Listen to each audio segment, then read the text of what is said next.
घातन कई तब शातन जय रथ रथी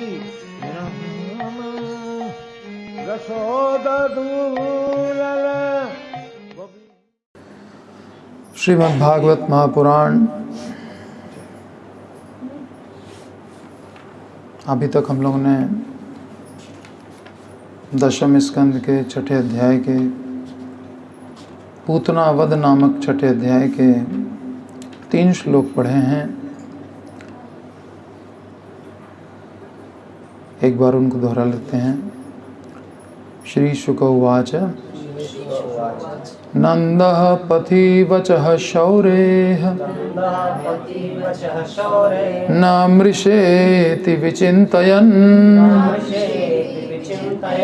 हरिं जगाम शरणम् उत्पातागमशङ्कितः कंसेन प्रहिता घोरा पूतना बालघातिनी शिशूंश्चचार निघ्नन्ति पुरग्राम व्रजादिषु न यत्र श्रवणादीनि रक्षोघ्नानि स्वकर्मसु कुर्वन्ति सात्वतां भर्तुः यातु धान्यश्च तत्र हि। शुकदेव गोस्वामी ने कहा, हे राजन, जब नंद महाराज घर वापस आ रहे थे तो उन्होंने विचार किया कि वसुदेव ने जो कुछ कहा था वह झूठा या व्यर्थ नहीं हो सकता। अवश्य ही गोकुल में उत्पात के होने का कुछ खतरा रहा होगा। क्या कहा था वसुदेव ने? पिछले अध्याय का 31 नंबर श्लोक। करो वै वार्षिको दत्तो राज्ञे दृष्टा वयं च वह नेहस्थेयं बहुतिथं सन्ति उत्पाताश्च गोकुले। वसुदेव ने नंद महाराज से कहा, मेरे भाई, अब तो आपने कंस को वार्षिक कर चुका दिया है और मुझसे भेंट भी कर ली है, अतः इस स्थान पर अधिक दिन मत रुको, गोकुल लौट जाना बेहतर है, क्योंकि मैं जानता हूं कि वहां कुछ उपद्रव हो सकते हैं।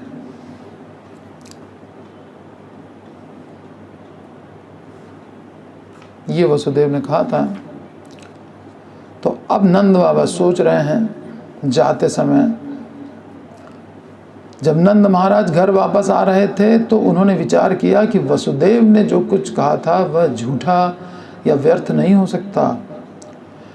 अवश्य ही गोकुल में उत्पातों के होने का कुछ खतरा रहा होगा। ज्यों ही नंद महाराज ने अपने सुंदर पुत्र कृष्ण के लिए खतरे के विषय में सोचा, त्यों ही वे भयभीत हो उठे और उन्होंने परम नियंता के चरण कमलों में शरण ली।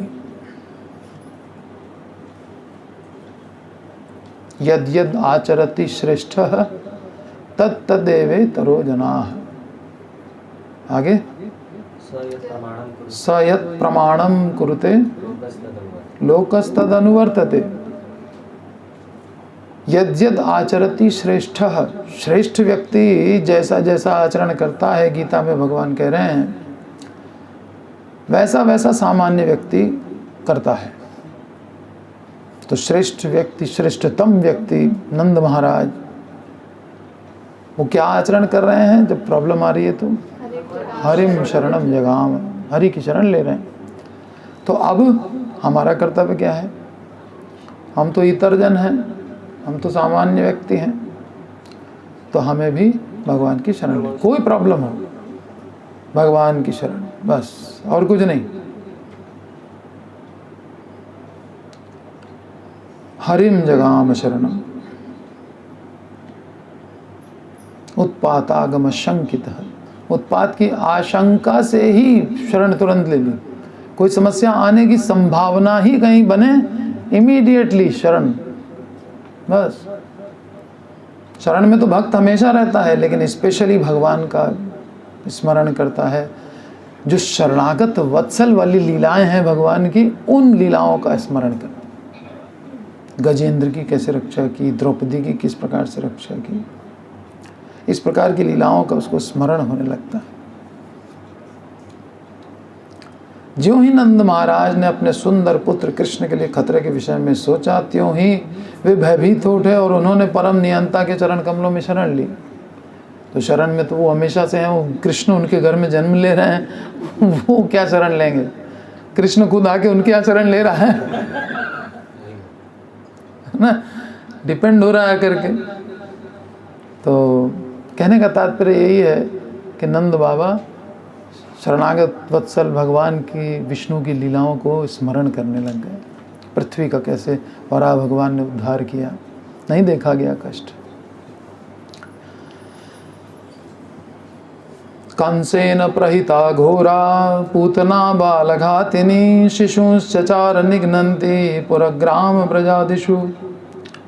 जब नंद महाराज गोकुल लौट रहे थे तो वही भयानक पूतना, जिसे कंस ने बच्चों को मारने के लिए पहले से नियुक्त कर रखा था,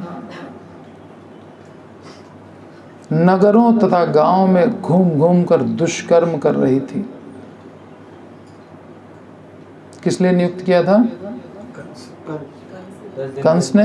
किस लिए? 10 दिन के अंदर जितने भी बच्चे पैदा होंगे जाकर के मार डालो। गांव गांव में घूमकर अपना दुष्कर्म कर रही थी, बहुत अच्छे से काम करती थी। न यत्र श्रवणादीनि रक्षोघ्नानि स्वकर्मसु, यही श्लोक याद करने को बोला है। न यत्र श्रवणादीनि रक्षोघ्नानि स्वकर्मसु कुर्वन्ति सात्वतां भर्तुः या तो धान्यश्च तत्र ही।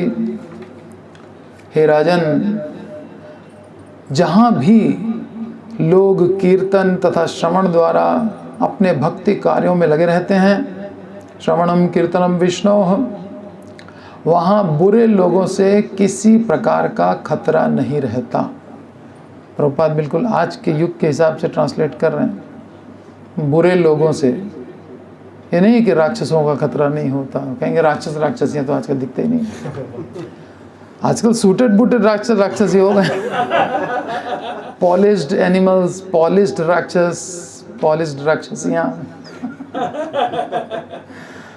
तो प्रभुपाद ने यहाँ पे ऐसे ट्रांसलेट किया है, बुरे लोगों से किसी प्रकार का खतरा नहीं होता। जब साक्षात भगवान वहाँ विद्यमान हो तो गोकुल के विषय में किसी प्रकार की चिंता की आवश्यकता नहीं थी।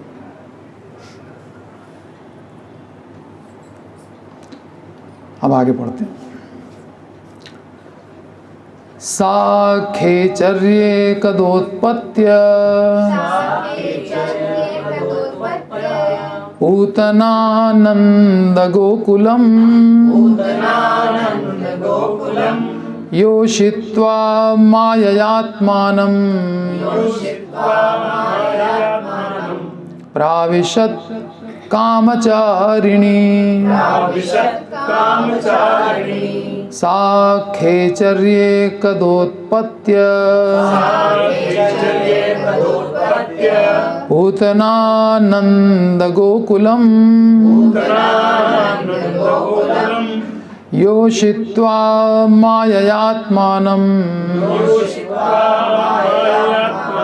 प्राविशत् कामचारिणी साखेचर्ये कदोत्पत्य पूतनानंद गोकुलम योषित्वा माययात्मानं प्राविशत् कामचारिणी सा वह पूतना खेचरी आकाश मार्ग में यात्रा करने वाली एकदा एक बार उत्पत्त्य उड़ते हुए पूतना नंद गोकुलम नंद महाराज के स्थान गोकुल में योषित्वा सुंदर स्त्री का वेश धारण करके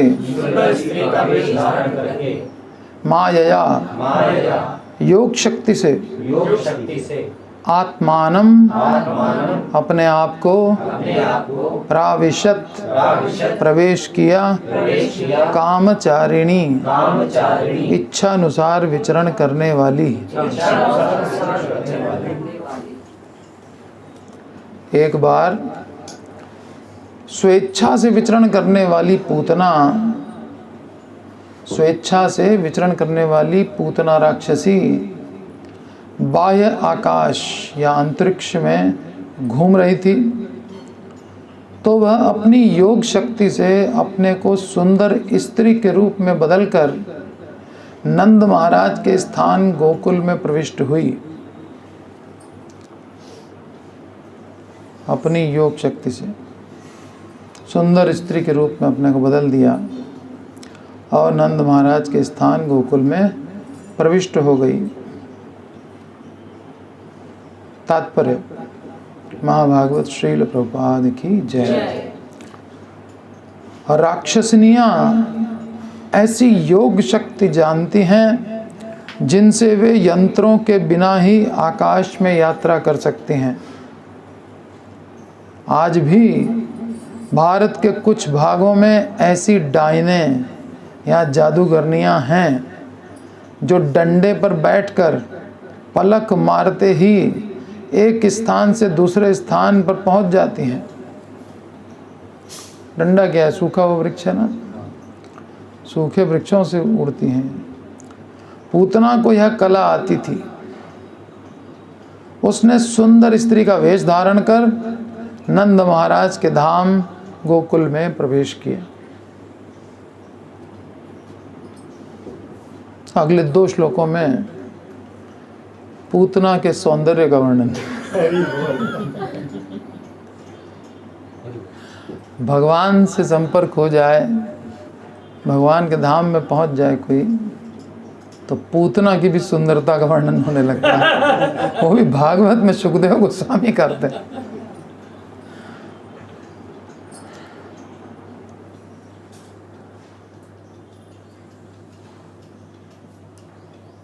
ताम केशबंध व्यतिशक्त मल्लिकाम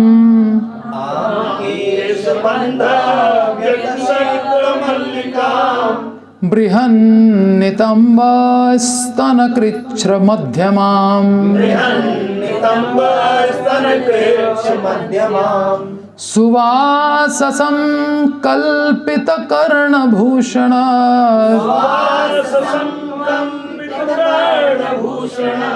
त्विशोल्लसत् कुन्तलमण्डिताननम्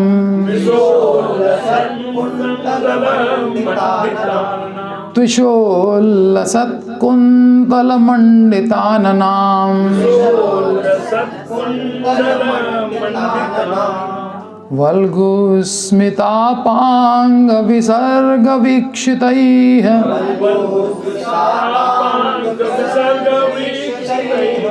मनोहरन्तीं वनितां व्रजौकसाम्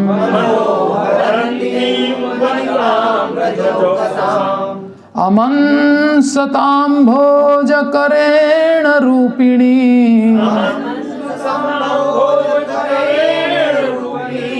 गोप्यः श्रियं द्रष्टुमिवागतां पतिम्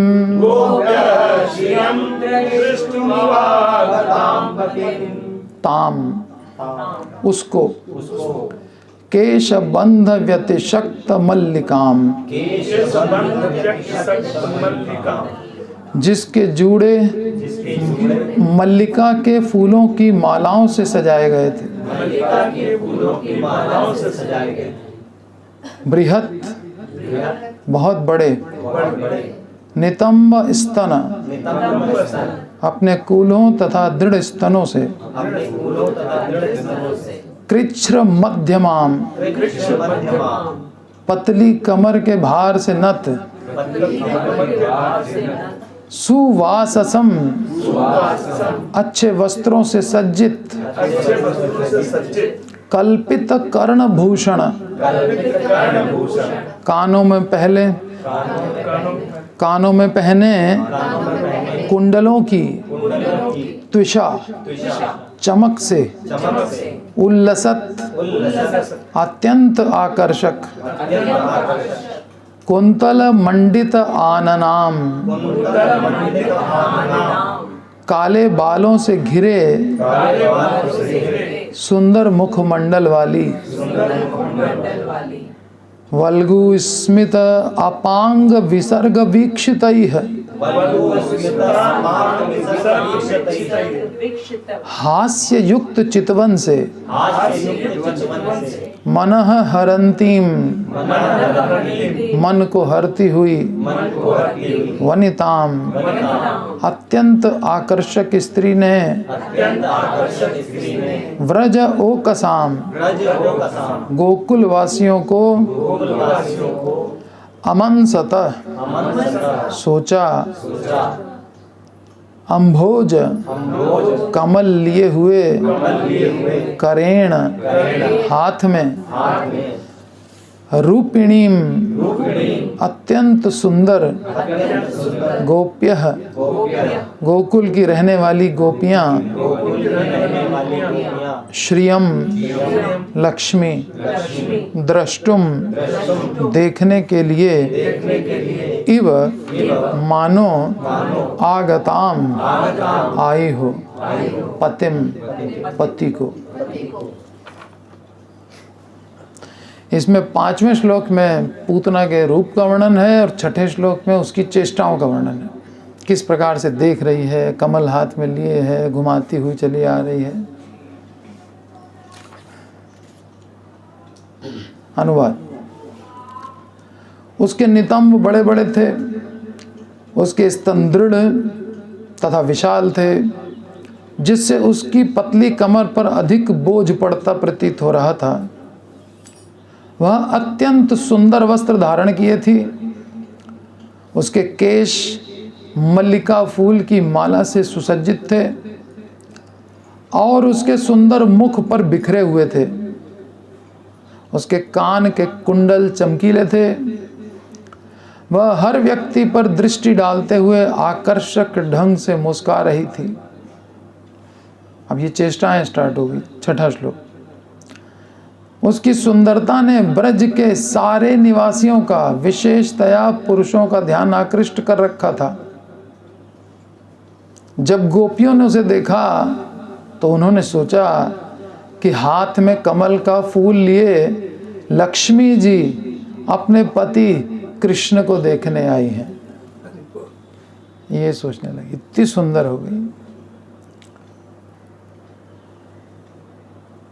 अब रूप की सुंदरता तो ये है, और मन की अंदर क्या चल रहा है? कृष्ण की हत्या करनी है। इसका मतलब कि सुंदरता पे मुग्ध नहीं होना चाहिए, है ना। सूरत नहीं, सीरत पे जाना चाहिए। जो सूरत पे मर मिटते हैं बहुत पछताना पड़ता है उनको। गुणों को देखना चाहिए। जगत गुरु श्रील प्रभुपाद की जय।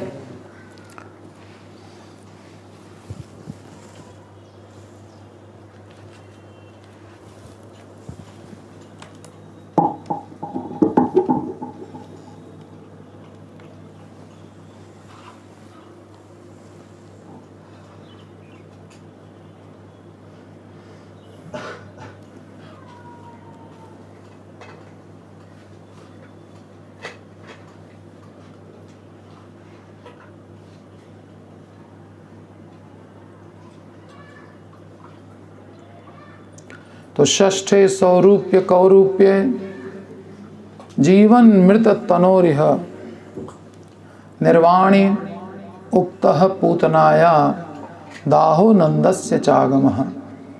इस छठे अध्याय में जीवित अवस्था में अत्यंत सुंदर और मृत्यु काल में अत्यंत भयानक रूप को प्राप्त करने वाली पूतना का दाह संस्कार एवं मथुरा से नंद महाराज के लौटने के विषय का वर्णन हुआ है।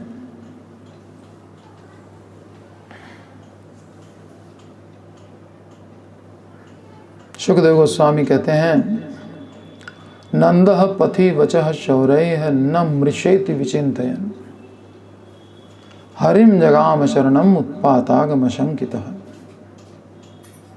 हे राजन, हे महाराज परीक्षित, महाराज नंद रास्ते में इस प्रकार सोचने लगे कि वसुदेव जी के वचन कभी मिथ्या नहीं हो सकते। संभवतः गोकुल में कोई उत्पात हो रहा हो।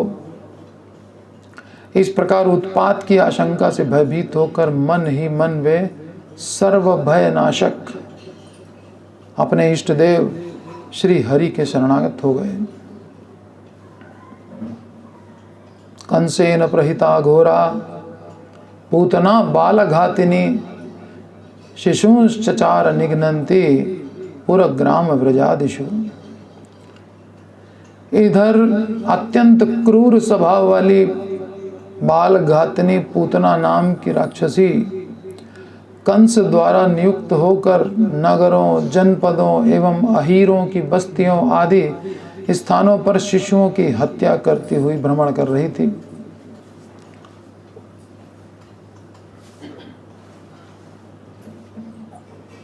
ये सुना जब परीक्षित महाराज ने तो कांप गए। राक्षसी घूम रही है गोकुल में, बच्चों की हत्या करती हुई। कृष्ण के लिए चिंतित हो उठे। सुखदेव गोस्वामी ने उनका फेस रीड कर लिया कि ये बहुत तनावग्रस्त हो गए हैं।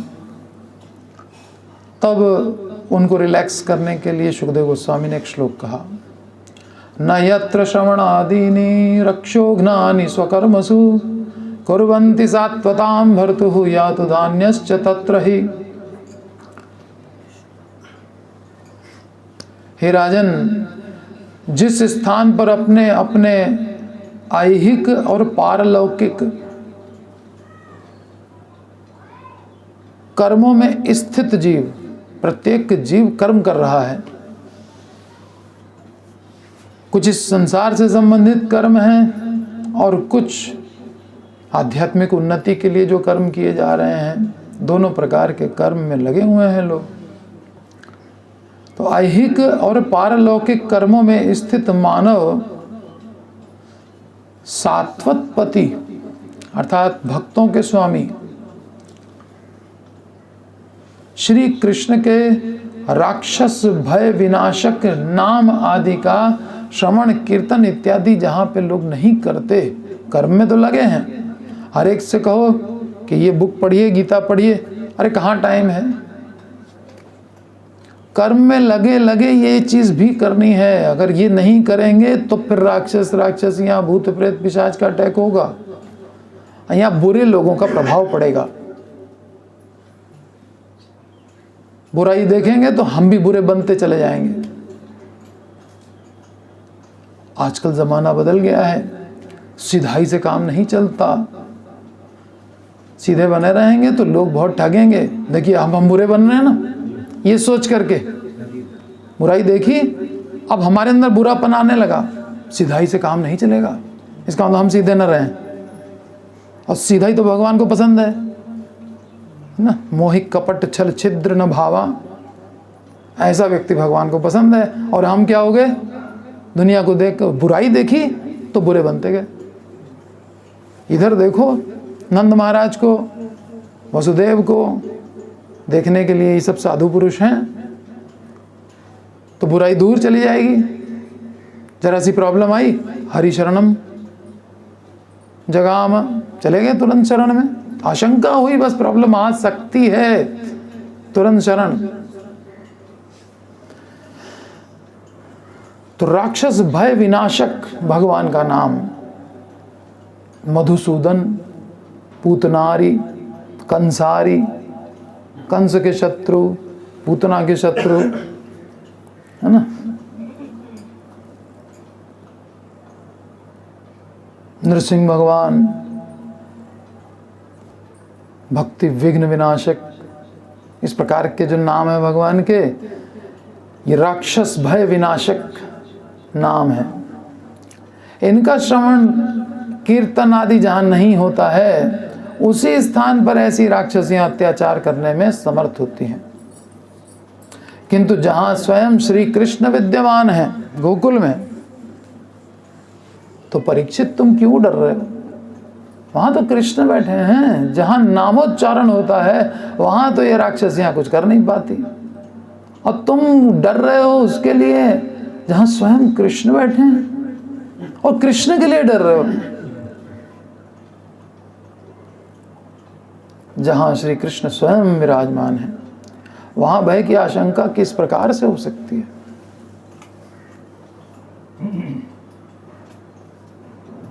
तो नंद बाबा की चिंता क्या है? क्या कारण है चिंता का? वसुदेव जी की वाणी कभी झूठी नहीं जा सकती। हाँ, झूठ नहीं बोलते हैं वो। कंस तक विश्वास करता है, इसीलिए उसने देवकी को छोड़ दिया था कि ठीक है, बच्चे ला ला के दोगे, तुम कह रहे हो तो माने ले रहे हैं, और कोई कहता तो नहीं मानने वाला था। देवकी से तुमको क्या खतरा है? आकाशवाणी ये तो हुई नहीं कि देवकी तुम्हें मार डालेगी। देवकी की 8वीं संतान मारेगी, तो अभी से टेंशन में क्यों आ रहे हो भाई? दुनिया तुमको डरपोक कहेगी। इतना डर गया। 8 साल बाद कुछ होने वाला है, अभी से डरना शुरू किया। तो नंद बाबा ने वसुदेव की वाणी को सत्य माना। क्या थी वसुदेव की वाणी? गोकुल में उत्पात उत्पाताश्च गोकुले संति, उत्पाताश्च गोकुले, उत्पात संति, उत्पात हो रहे हैं गोकुल में।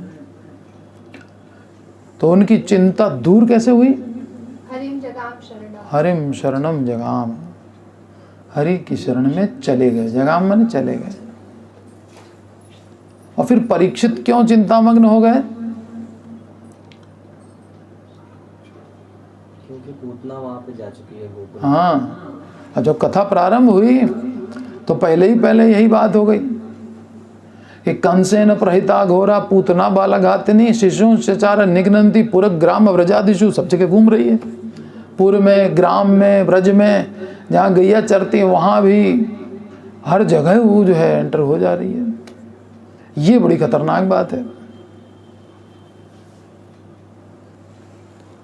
कंस ने भेजी है, तो अब डरना ही था परीक्षित को। प्रेम करते हैं भगवान से, प्रेम में भय होता ही है। कितना ही कोई ऐश्वर्य जानता हो, लेकिन प्रेम तो भय देता है। तो परीक्षित की चिंता दूर कैसे हुई? हाँ, जब उन्होंने ये सुना, श्रवणादिनी रक्षोघ्नानि स्वकर्मसु कुर्वन्ति सात्वतां हर्तुं यातु धातृश्च तत्र ही। तुम बोलो। नयत्र श्रवणादीनि कुर्वन्ति। कैसा नाम है? रक्षोघ्नानि। हाँ, फिर कुर्वन्ति सात्वतां हर्तुं यातु धान्यश्च तत्र। या तो धान्यश्च तत्र ही। और कौन सुनाएगा? होमवर्क दिया था तीसरे श्लोक का प्रभु, भूल गए? देख नायत्र श्रवणादीनि रक्षोघ्नानि कर्मसु कुर्वन्ति सात्वतां हर्तुं यातु धान्यश्च तत्र ही। बहुत अच्छा।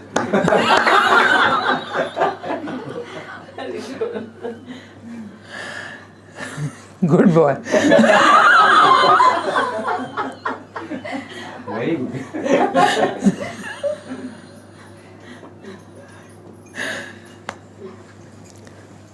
गोकुल में उत्पात है,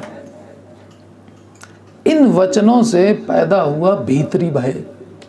दो प्रकार के भय उत्पन्न हुए, भीतरी भय, बाहरी भय। भीतरी भय किससे उत्पन्न हुआ?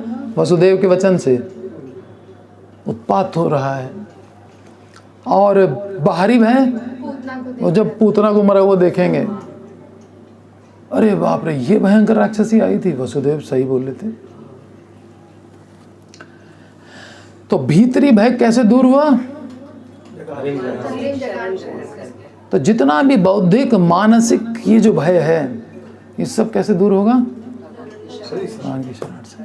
ठीक है, मन बुद्धि में जो भय व्याप्त है, क्या होगा, फ्यूचर क्या होगा, अंत में भगवान का स्मरण होगा नहीं होगा, क्यों नहीं होगा? आप जीवन भर कथा में लगे रहो ना, बस आपकी जो ड्यूटी है उसको करो, बाकी तो हरि की ड्यूटी है, वो अपनी ड्यूटी कभी नहीं छोड़ेंगे, इस बात पे विश्वास रखिए। आपको जो ड्यूटी मिली है, चैंटिंग करनी है, कथा सुननी है, कथा का स्मरण करना है, जो कथा सुन के जा रहे हैं जिंदगी में भूलना नहीं है, बस ये आप संकल्प ले लीजिए। इतना टाइम खर्च करके हम जो चीज़ गेन कर रहे हैं वो चीज़ हमारे दिमाग से मिस हो जाए, संभाल के रखना तो पड़ेगा ना। हम महीना भर मेहनत करके पैसे कमा के लाते हैं, संभाल के रखते नहीं कि कहीं इधर उधर वेस्ट न जाए। उस धन से भी ज़्यादा बड़ा धन है नहीं तो ये तो कृष्ण प्रेम धन है, इसको तो और संभाल के रखना चाहिए कि वो धन भले चला जाए पर ये धन न जाए। आप इस प्रकार से कथा श्रवण कीजिए कि आपको किसी को पूतना वध की कथा सुनानी हो तो आपको कोई किताब उठानी ना पड़े और एक पॉइंट आप मिस ना करो, ऐसे श्रवण करना है। तब आपने श्रवण किया ठीक से। एक भी पॉइंट मिस हुआ तो लगना चाहिए कि लॉस हो गया बहुत। 100 का नोट भी अगर कहीं गिर गया, 10 का नोट गिर गया, तब भी हमको खलता है ना, कैसे कम कैसे हो गया। तो ऐसे ही एक भी पॉइंट कथा में माइनस नहीं होना चाहिए, आज से 20 साल बाद, 30 साल बाद भी। तो अगर आप ऐसा स्मरण रखने की संकल्प लेंगे तो कृष्ण मदद करेंगे, क्योंकि स्मरण तो वही कराते हैं, है ना। बस कृष्ण ये देखना चाहते हैं कि डिजायर है इसके अंदर मेरी कथा को श्रवण करने की और उसको ठीक से संभाल के रखने की। इसकी डिजायर अगर है तो कृष्ण मदद करेंगे, डिजायर ही नहीं है तो फिर तो कृष्ण कहेंगे अच्छा ठीक है, तुम तो खाली यहाँ व्यासासन में बैठ गए हो, कथा करने के लिए सुना दिया, भूल गए, तो फिर तो मदद करते हैं हम तुम्हारी भूलने में खूब अच्छे से। गोकुल में उत्पात है, इससे भीतरी भय जो उत्पन्न हुआ वो ईश्वर की शरण में जाने से नष्ट हुआ। श्री वसुदेव के वचन सुनते ही नंद आदि गोप भयभीत हो गए और जल्दी जल्दी बैल अपने लगाने लगे बैलगाड़ियों में, बस चलो यहाँ से। संध्या का समय हो रहा था, 7-8 के करीब बज रहा था। वसुदेव जी से भेंट के समय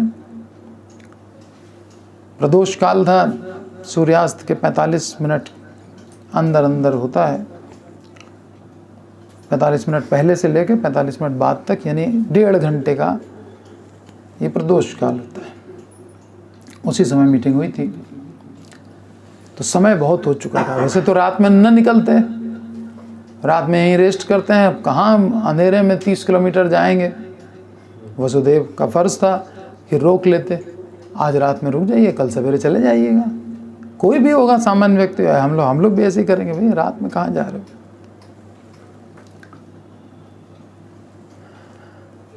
तो भयभीत होकर निकले थे। वसुदेव ने जो कुछ कहा था वह कदाचित सत्य हो जाए, कदाचित शायद सच हो जाए, कुछ उत्पात हो ही जाए। इस प्रकार शंकित चित्त और भीतर भय वाले नंद राय जी गोकुल चले। अपने भय को मिटाने के लिए उन्होंने श्री हरि की शरण ली। गोकुल में उत्पात है, इस वाक्य पर नंद जी ने ध्यान नहीं दिया।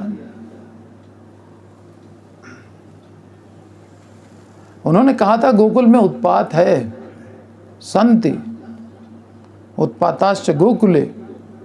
इसका जो अर्थ है कि गोकुल में उत्पात हो रहा है, ये सब सूचना थी उनको, गुप्तचर उनके लगे रहते थे, इसीलिए तो रुके ही थे यहाँ पे। वो जो अक्रूर वगैरह थे, वो कंस के अत्याचार इतने हो रहे थे कि वो मथुरा सब छोड़ छोड़ के बहुत से लोग भाग गए। प्रारंभ में कथा सुनाई थी, लेकिन कुछ लोग कंस के अत्याचारों को सहते हुए, उसकी सब बात मानते हुए इसलिए मथुरा में रुके हुए थे कि कृष्ण 8 साल बाद आने वाले हैं, 8 साल ही तो ये हमको कष्ट देगा, उसके बाद तो कृष्ण के दर्शन होंगे, साक्षात उनकी लीलाएं देखेंगे,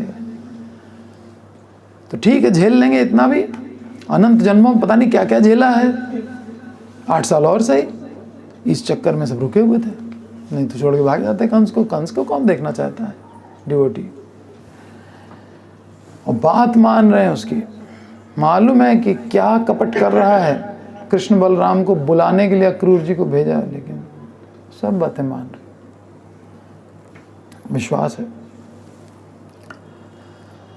तो गोकुल में उत्पात है कहने के बाद भी क्या है श्लोक, चौथा श्लोक, सा खेचरी कदोत्पत्त्या पूतना। नहीं पहला श्लोक लो।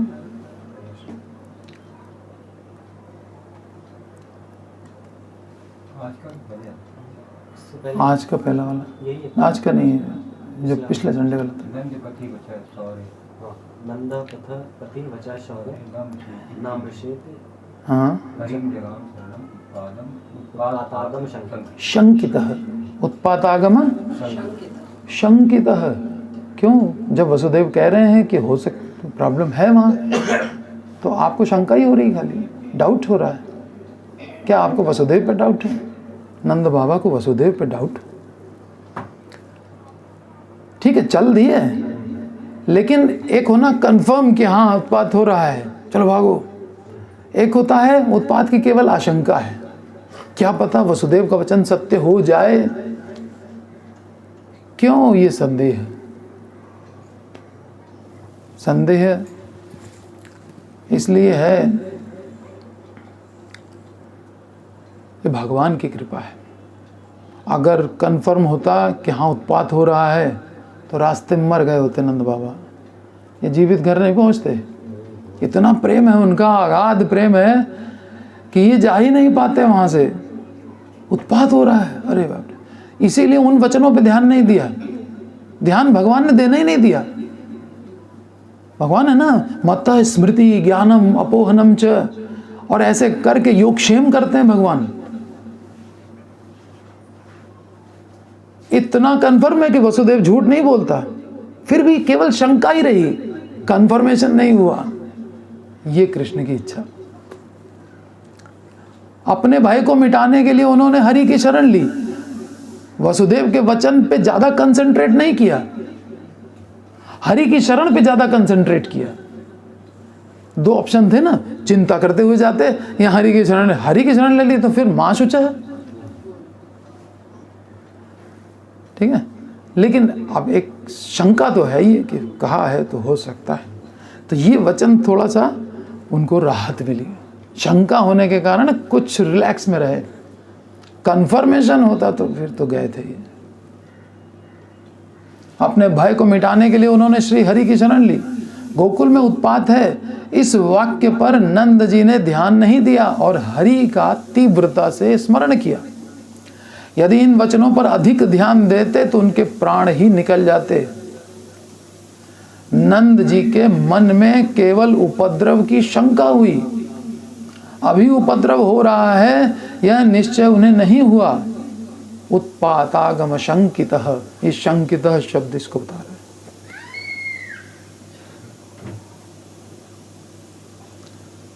और वास्तविकता क्या है? वास्तविकता तो यह है कि जिस समय वसुदेव ने नंद राय जी को उत्पात वाली बात कही थी, उसी समय पूतना गोकुल पहुंच चुकी थी। इधर से नंद राय जी निकले, उधर वो पहुंच चुकी। संति उत्पाताश्च गोकुले, रुकने ही नहीं दिया। बोले हमसे मिल लिए आप, टैक्स जमा हो गया, अब जाइए, यहां बहुत दिन रुकने की जरूरत नहीं है। ऐसे कोई बोलता है अपने प्रियजन को?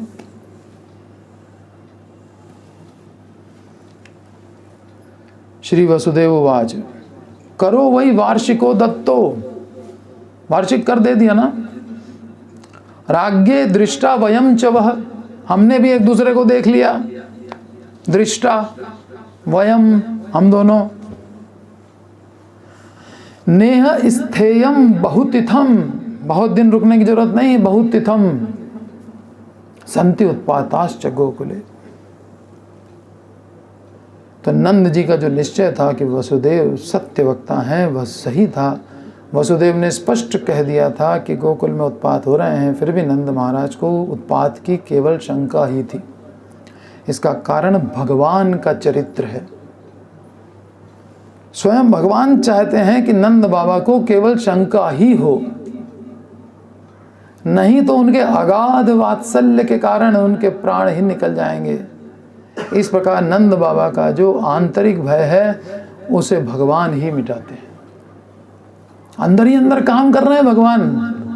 नंद बाबा को पता भी नहीं है उनके प्राण रक्षा कैसे हो रही है। बस हरिम जगाम शरणम, इस पे कंसंट्रेट करना है सबको।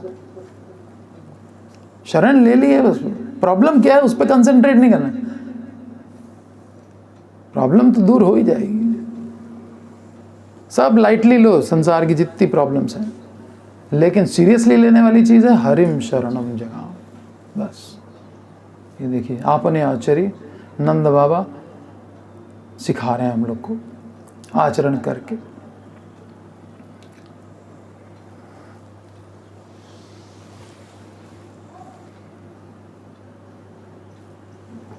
साधवो हृदयम मह्यम, साधु मेरा हृदय है और साधु नाम हृदयम तो हम, मैं साधु का हृदय हूं।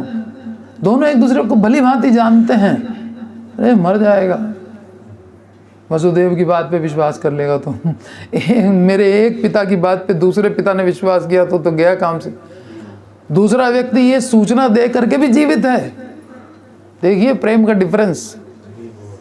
एक यहां सब व्यवस्था कर रहा है, गुप्तचर बन करके बैठा हुआ है यहाँ पे अपने बेटे को सुरक्षा देने के लिए, है नहीं, वो भावों को कैसे कंट्रोल करके बैठा है। इसके लिए बहुत बड़ा बल चाहिए, ज्ञान के द्वारा भाव को कंट्रोल करना। नहीं भगवान है, उसको कुछ नहीं होगा, ये सोच करके अपने भावों को कंट्रोल। नहीं तो चलो हम भी चल रहे हैं, यही कहते हैं ना, अरे उत्पात की संभावना है, अकेले तुमसे नहीं होगा, चलो हम भी चल रहे हैं। कोई भी होगा तो यही कहेगा, लेकिन नहीं गए साथ में। यहाँ पे कौन देखेगा कि अब क्या क्या षड्यंत्र चल रहे हैं, वो भी देखना जरूरी है। तो ड्यूटी करना, सेवा करना, भले भगवान से दूर हैं, भले भक्तों से दूर हैं, ऐसे शुद्ध प्रेमवान भक्त, लेकिन सेवा सुख से बड़ा कोई सुख नहीं।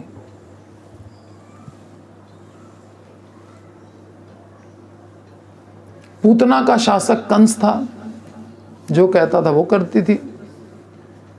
कंस ने जिस काम के लिए भेजा था वह कार्य अवश्य करना चाहिए, लेकिन पूतना स्त्री थी। स्त्री जाति को बालकों से सहज स्नेह होता है, पुरुष उतना स्नेह नहीं करेगा।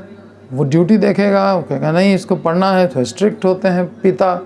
और माताएं कितनी द्रवीभूत हो जाती हैं, कोई बात मनवानी होती है तो माता के थ्रू मनवाते हैं पिताजी से। हम लोग यही करते थे बचपने में। स्त्री जाति को बालकों से सहज स्नेह होता है, इसलिए वह बच्चों को प्यार करेंगी, मारेंगी नहीं। ऐसा जानते हुए भी कंस ने स्त्री को क्यों भेजा? कंस भी ये बात जानता था, फिर भी स्त्री को भेज दिया। इसका समाधान करते हुए सुखदेव गोस्वामी कहते हैं कि पूतना अन्य स्त्रियों की तरह कोमल हृदय नहीं थी, बल्कि घोरा। पढ़ो श्लोक। सा खेचरी कदोत्पत्य पूतनानंद गोकुलम योषित्वा माययात्मानं प्राविशत कामचारिणी। घोड़ा शब्द किसमें है? देखो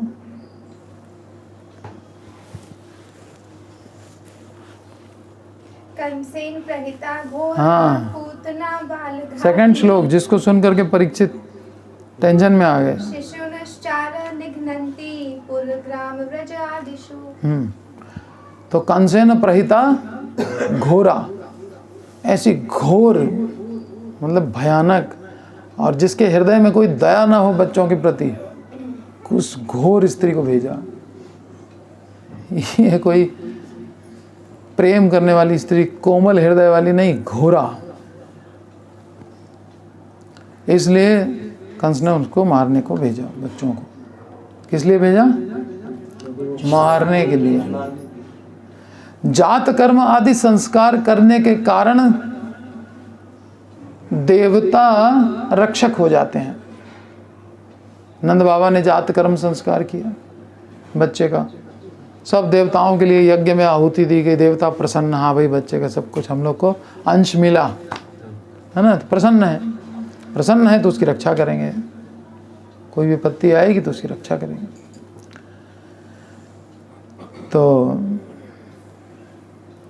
देवता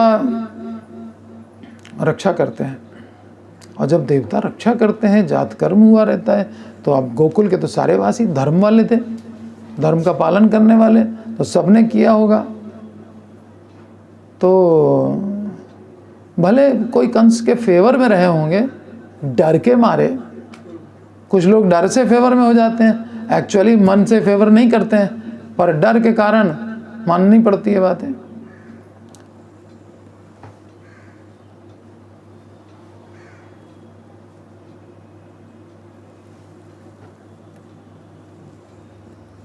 तो पूतना जो है ऐसे लोगों के घर में घुस गई और मारने लगी बच्चों को।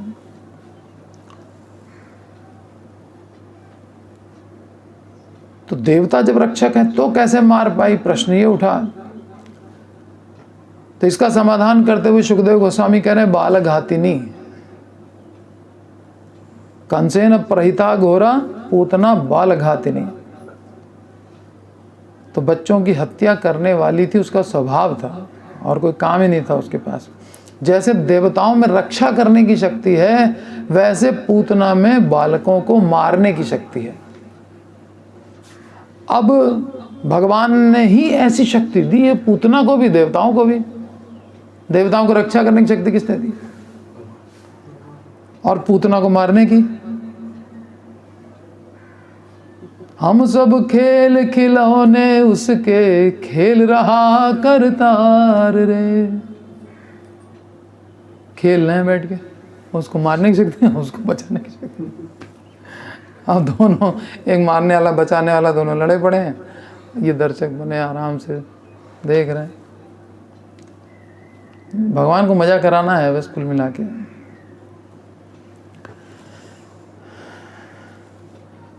तो जो फिर एक प्रश्न उठता है कि ये पूतना कैसे मार देती, इसका समाधान हो गया है ना। और बच्चों को ये खा जाती है बालक घातिनी, तो खा खा कर उसका पेट भर जाना चाहिए। आखिर तो पेट भरेगा कि खाती जाएगी बच्चे। तो जब पेट भर जाए तो उसको और बच्चों को नहीं मारना चाहिए कि गोकुल में सारे बच्चे एक ही रात में खा जाएगी। तो इसका समाधान कर रहे हैं कि पूतना को खाने का आदेश नहीं दिया था कंस ने, मारने का आदेश दिया था कि बच्चों को मारो, 10 साल के अंदर के बच्चे हैं उनको मार डालो। वो खाली प्राण चूसती थी, मर गया बस छोड़ देगी, खून उसका तब तक पिएगी जब तक मर ना जाए। मर गया वह उसके काम का नहीं है। जैसे गन्ना चूस के छोड़ दिया जाता है, वैसे ये पूतना बच्चों का खून चूस करके वो छोड़ दे। तो अब पेट कहाँ भरेगा, जूस पीने से थोड़ी पेट भरते हैं, तो सॉलिड फूड चाहिए कुछ। तो आदेश का पालन देखिए कितना ज़बरदस्त है कि मारो खाली, खाओ नहीं, पेट भर जाएगा फिर चल भी नहीं पाओगे। पूतना बच्चों के प्राण चूसती है, मर जाने पर छोड़ के चली जाती है, उन्हें पूरा नहीं खाती। उसे केवल मारने का आदेश मिला है, खाने का नहीं। कंसेन प्रहिता घोरा पूतना बालघातिनी।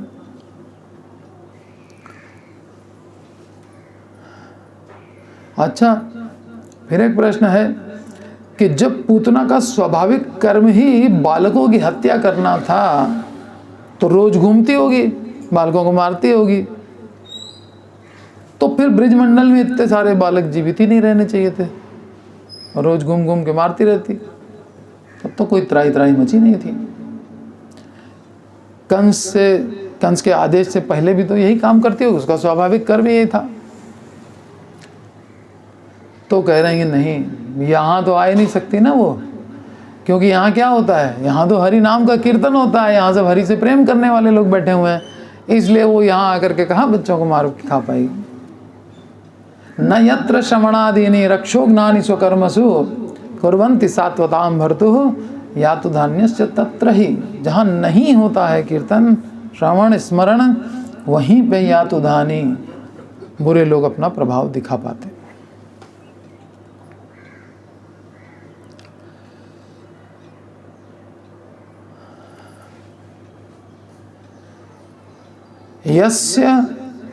यस्य स्मृत्या च नामोक्त्या, जिसका स्मरण करने से, नामोच्चारण करने से, तपो यज्ञ क्रियादिषु, हम तपस्या कर रहे हैं, हम यज्ञ कर रहे हैं, हम क्रिया कर रहे हैं, कोई भी सकाम कर्म कर रहे हैं, और यस्य स्मृत्या, भगवान का अगर स्मरण हो रहा है तो नूनम संपूर्णताम याति सद्यो वंदे तमच्युतम। भगवान के श्रवण आदि के अभाव में सर्व कर्म अपूर्ण ही रहते हैं। आप कितना ही यज्ञ की धुएं उड़ा लो, अगर हरि नाम नहीं किया तो सब अधूरा। ठीक है।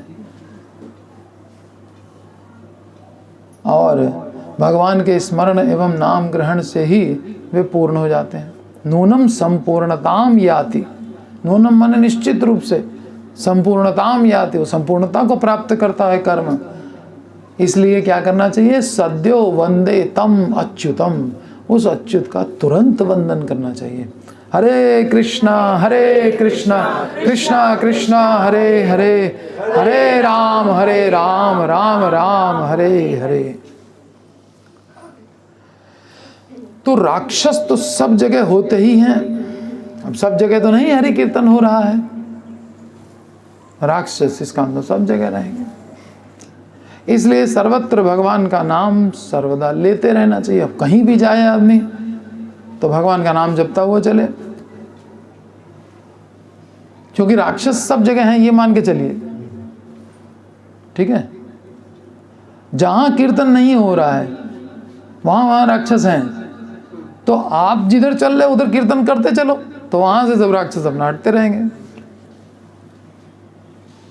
इसलिए भगवान का नाम, भगवान ने कहा कीर्तनीय सदा हरि, राक्षस सब जगह हैं। जहां हरि नाम कीर्तन स्मरण नहीं होता वहां राक्षस रहते हैं, और जहां राक्षस रहते हैं वहां राक्षसियां भी तो रहेंगी। भाई राक्षस तो ब्रह्मचारी थोड़ा ब्रह्मचारी और ब्रह्मचारिणियां राक्षस थोड़े होंगे। उनके तो काम का भूत हर समय सवार रहता है, तो राक्षसियां भी रखेंगे अपने साथ। राक्षस तो सब जगह ही होते हैं, इसलिए सर्वत्र भगवान का नाम लेना चाहिए।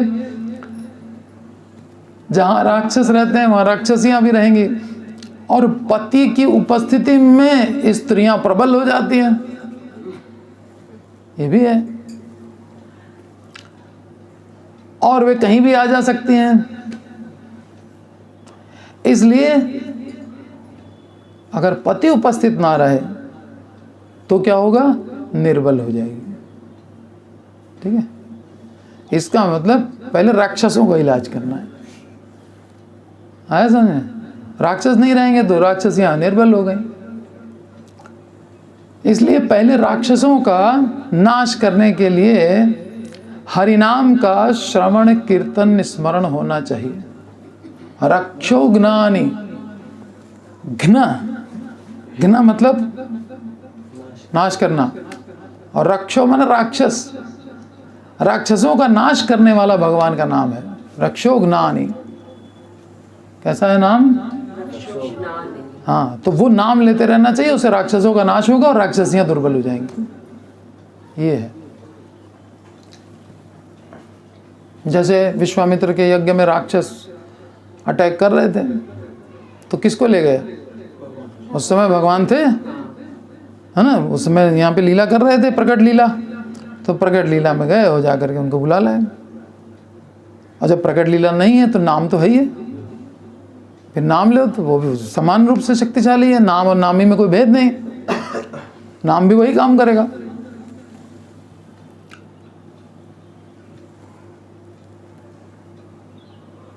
जैसे प्रबल वायु में, आप कोई कहे नहीं राक्षसी है तो रहेगी तो उतनी ही पावरफुल, ठीक है, पति नहीं है तो उदाहरण दे रहे हैं दीपक का, कि जैसे प्रबल वायु में दीपक बुझ जाता है,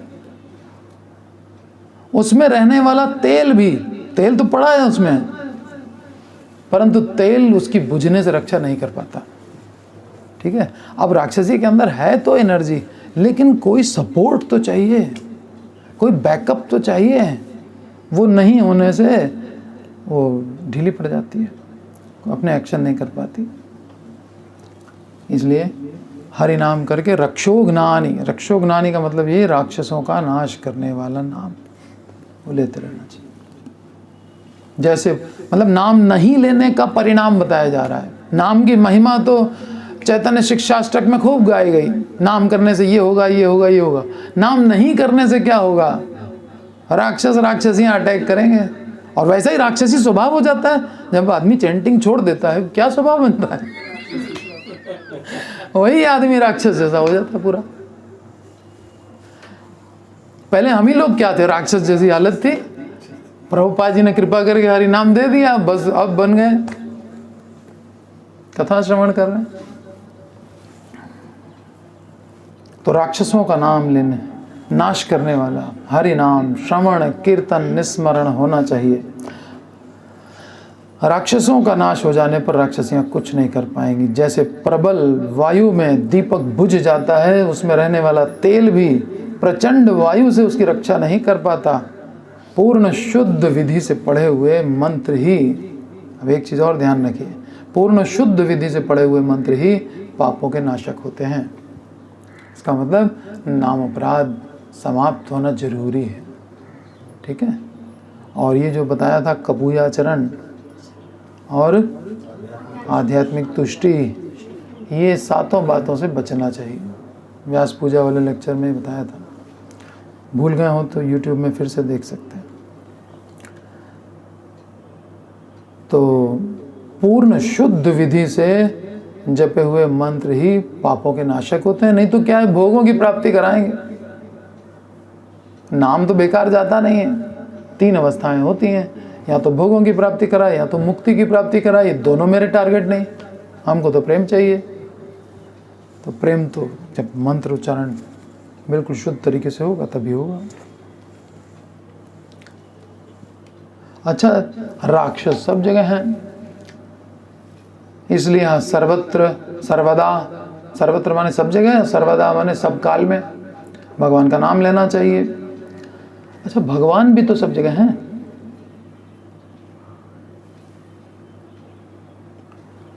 तो प्रकट कैसे होते हैं? भक्ति योग के द्वारा।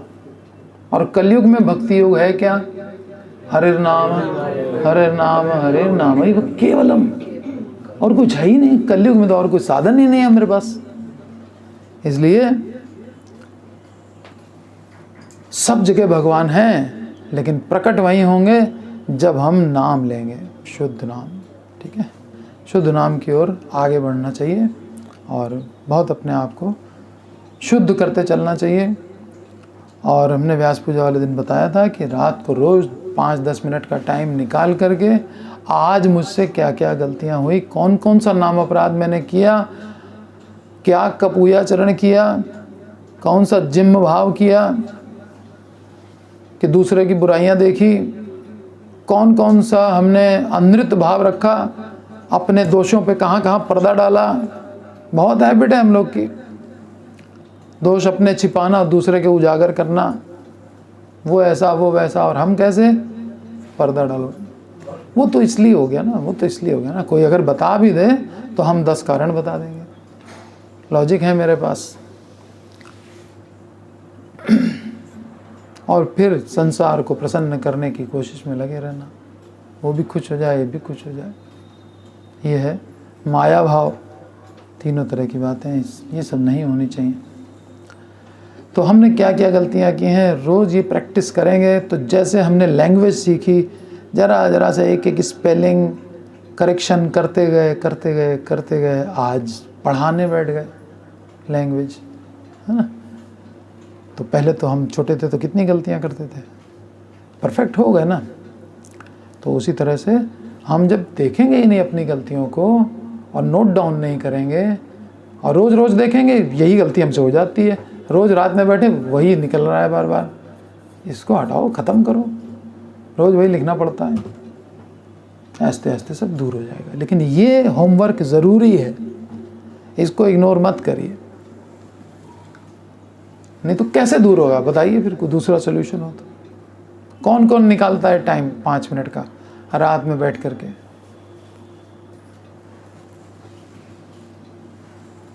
निकालते? फिर कैसे चलेगा काम? 5 मिनट भी नहीं लगेगा, 1-2 मिनट लगेगा बस, अपना तो पता ही रहता है। प्रभु जैसे कॉन्शियसली सारे दिन भर जो श्रील प्रभुपाद ने कहा है उसको हम करते रहते हैं और वो वाली चीज जरूर रात को नहीं करते हैं। हाँ। लेकिन क्या प्रभुपाद ने कहा है उस चीज को पकड़े रखते हैं कि इससे हम छूटे ना। हाँ ठीक है, अगर हमसे नहीं हो रहा तो बहुत अच्छी बात है, और अगर हो रहा है तो ये नोट नहीं करेंगे बार बार तो फिर जाएगा नहीं। तो भगवान सब जगह हैं, लेकिन भगवान प्रकट होंगे, उसका जो मुख्य कारण है भगवान को प्रकट करने का वो है भक्ति योग, और कलयुग में भक्ति है हरि नाम। भक्ति से भगवान का प्राकट्य और सकल विघ्न दोषों का नाश भी हो जाता है, दोनों चीज़ एक साथ हो जाती है। विघ्न नाश हो जाएंगे और भगवान का प्राकट्य हो जाएगा। और भगवान माने आनंद, हृदय में भगवान का प्राकट्य माने जीव हमेशा आनंद में रहेगा, उसको कोई टेंशन दे ही नहीं पाएगा।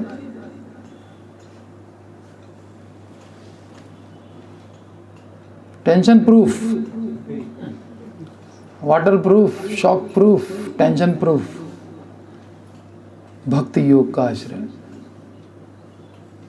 हरे कृष्णा कृष्णा कृष्णा हरे हरे, हरे राम राम राम हरे हरे। सा खेचर्य कदोत्पत्य पूतनानंद गोकुलम योषित्वा माययात्मानं प्राविशत कामचारिणी। एकदा,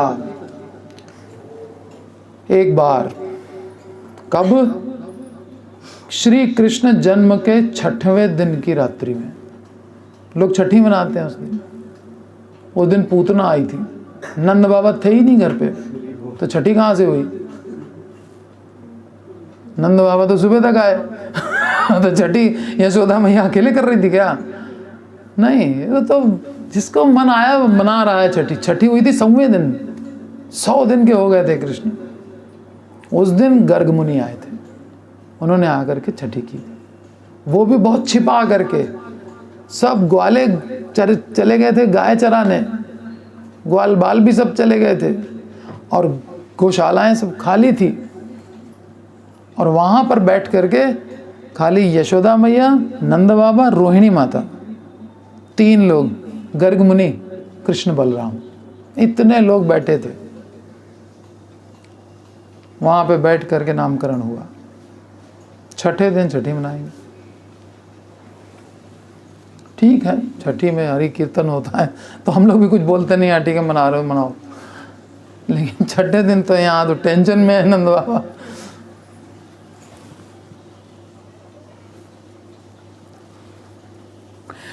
एकदा, कृष्ण जन्म के 6ठे दिन, कामचारिणी खेचरी सा पूतना, कामचारिणी इच्छानुरूप, इच्छा के अनुसार रूप धारण करने वाली और कहीं पर भी विचरण करने में समर्थ,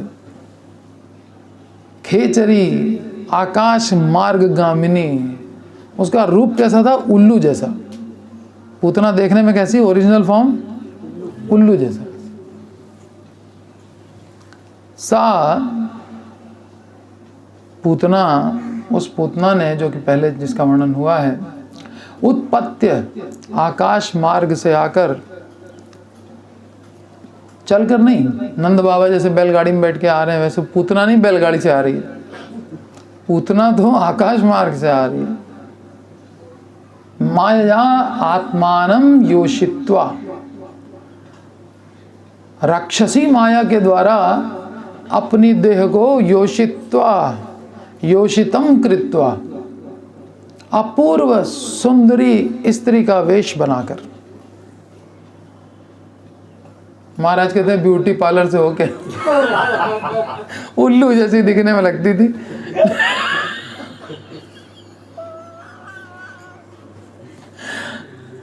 वो शक्ति भी भगवान ने ही दी हुई है, भगवान का ब्यूटी पार्लर है, कृष्णा ब्यूटी पार्लर। तो राक्षसी को भी सुंदरी बनाते हैं, और ऐसी सुंदरी की सुखदेव गोस्वामी गुणों वर्णन कर रहे हैं रूप का। हाँ, उल्ली।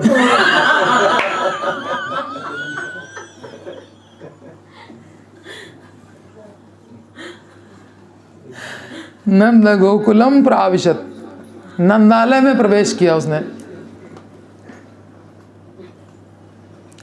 एक दिन रात में अपनी इच्छा पूर्वक विचरण करने वाली उस राक्षसी ने माया बल से सुंदरी नारी का वेश धारण कर आकाश मार्ग में विचरण करते हुए नंद गोकुल में प्रवेश किया। तात्पर्य, श्रील प्रभुपाद कह रहे हैं, राक्षसियां ऐसी योग शक्ति जानती हैं जिनसे वे यंत्रों के बिना ही आकाश में यात्रा कर सकती हैं। यंत्रों के बिना। आज सोचते हैं लोग कि बहुत एडवांस है, राक्षसों से भी ज़्यादा एडवांस नहीं। राक्षस तो बिना यंत्र के चल रहे, क्या एडवांसमेंट है। और डिवोटीज से तो कंपेयर करो ही नहीं है, राक्षसों से तो आगे बढ़ के दिखाओ पहले। आज भी भारत के कुछ भागों में डायने, जादूगरनियां हैं जो डंडे पर बैठकर पलक मारते एक स्थान से दूसरे स्थान पर पहुंच जाती हैं। पूतना को ये कला आती थी। उसने सुंदर स्त्री का वेश धारण कर नंद महाराज के धाम गोकुल में प्रवेश किया। लीला शक्ति प्रेरण वशात, क्यों, कैसे प्रवेश कर पाई? अभी तो कहा था जहां पे रक्षोघ्नानि स्वकर्मसु, और वहां पर जहां कीर्तन होता है सात्वताम पति का, वहां पर तो यातुधान्य, ये सब यातुधानियां नहीं रहती हैं। अभी कैसे एंटर कर रही हैं? तो लीला शक्ति प्रेरण वशात एव, भगवान की लीला शक्ति की प्रेरणा से ही, लीला शक्ति प्रेरण वशात एव। और एक तो भगवान की लीला शक्ति मृत्युना निमंत्र्यमाणैव, मृत्यु ने उसको इनवाइट किया है, डेथ उसको इनवाइट कर रही है कि आ जाओ, तुम्हारी सही जगह नंद भवन में है, यहीं से तुमको जो है काल तुमको पकड़ेगा। अभी तो तुम पकड़ने जा रही हो, बाद में जब वो पकड़ेगा तो चिल्लाती रहेगी मुंच मुंच मुंच, छोड़ दे छोड़ दे छोड़ दे। कहाँ छोड़ने वाला, राक्षसों को नहीं छोड़ता है, जो जब करेंगे उनको काहे छोड़ देगा।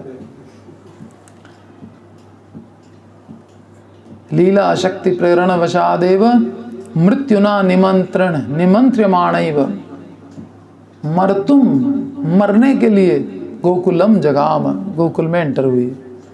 किस लिए एंटर हुई? मरने के लिए। इस श्लोक में बताया गया है कि लीला शक्ति की प्रेरणा से मृत्यु के द्वारा निमंत्रित होकर पूतना मरने के लिए गोकुल में आई। एकदा रात्रौ आकाशम उत्पत्य गोकुलम प्रविश्य मायया आत्मानं योषितम कृत्वा, कामचारिणी उस खेचरी पूतना ने एक दिन रात्रि काल में अपनी माया से सुंदरी नारी का रूप धारण करके आकाश मार्ग से नंद गोकुल में प्रवेश किया। सुंदर रूप क्यों धारण किया? सुंदर रूप धारण करने का उद्देश्य क्या था? सौंदर्येण सर्वजनान मोहयित्वा, सभी जनों को मोहित कर देगी। गृह अंतःपुरादिषु सहसा प्रवेष्टुम, फिर एंट्री हो जाएगी। क्योंकि सौंदर्य भी एक ऐश्वर्य है। 6 ऐश्वर्य होते हैं ना, बल है, ज्ञान है, वैराग्य है, सौंदर्य है, श्री।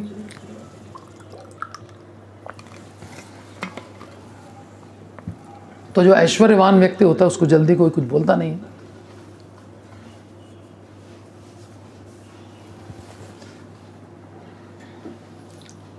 सौंदर्येण सर्वजनान मोहयित्वा गृहांतर पुरादिषु सहसा प्रवेष्टुम। अपने सौंदर्य से सभी को मोहित कर घर के भीतर तक बिना किसी बाधा के प्रवेश किया जा सकता है, इसलिए उसने सुंदर रूप बनाया। पूतना की माया से ब्रिजवासी कैसे मोहित हो गए? ये तो भगवान की माया, उससे नहीं मोहित होते। मामे ये प्रपद्यन्ते माया मेताम तरन्ति ते। जो भगवान के शरणागत हैं ये लोग तो। अब ये पूतना की माया, राक्षसी माया से कैसे अट्रैक्ट हो गए, मोहित हो गए? पूतना को रोक ही नहीं रहे। नंद भवन में घुसी जा रही तब भी कोई कुछ नहीं कह रहा। और जबकि नंद बाबा तगड़े तगड़े गोपों को पहले नियुक्त करके गए थे कि देखे रहना कुछ गड़बड़ ना हो, आशंका तो थी पहले से ही, फिर भी वो सब जो है वो रूप देखते रह गए और वो चलती चली जा रही जहां मर्जी आ रही।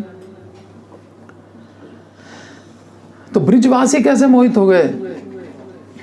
यद्यपि जगन मोहिनी भगवन मायापि तान सिद्ध भक्तान मोहयितुम न उत्सहते तदपि कृष्ण लीला शोभा सिद्ध्यर्थम। कृष्ण लीला की शोभा की सिद्धि के लिए, कृष्ण जो लीला करना चाहते हैं उनका जो मन है तो लीला शक्ति सपोर्ट करती है। अनेक शक्तियां भगवान की, उसमें एक लीला शक्ति। तो कृष्ण लीला को की सिद्धि के लिए लीला शक्ति ने ऐन्द्रजालिक मायेव तान अपि, ब्रिजवासियों तक को पूतनादि माया मोहयति, पूतना की माया से मोहित होने दिया। भगवत इच्छा वशात, भगवान की इच्छा के वशीभूत थे लीला शक्ति भी।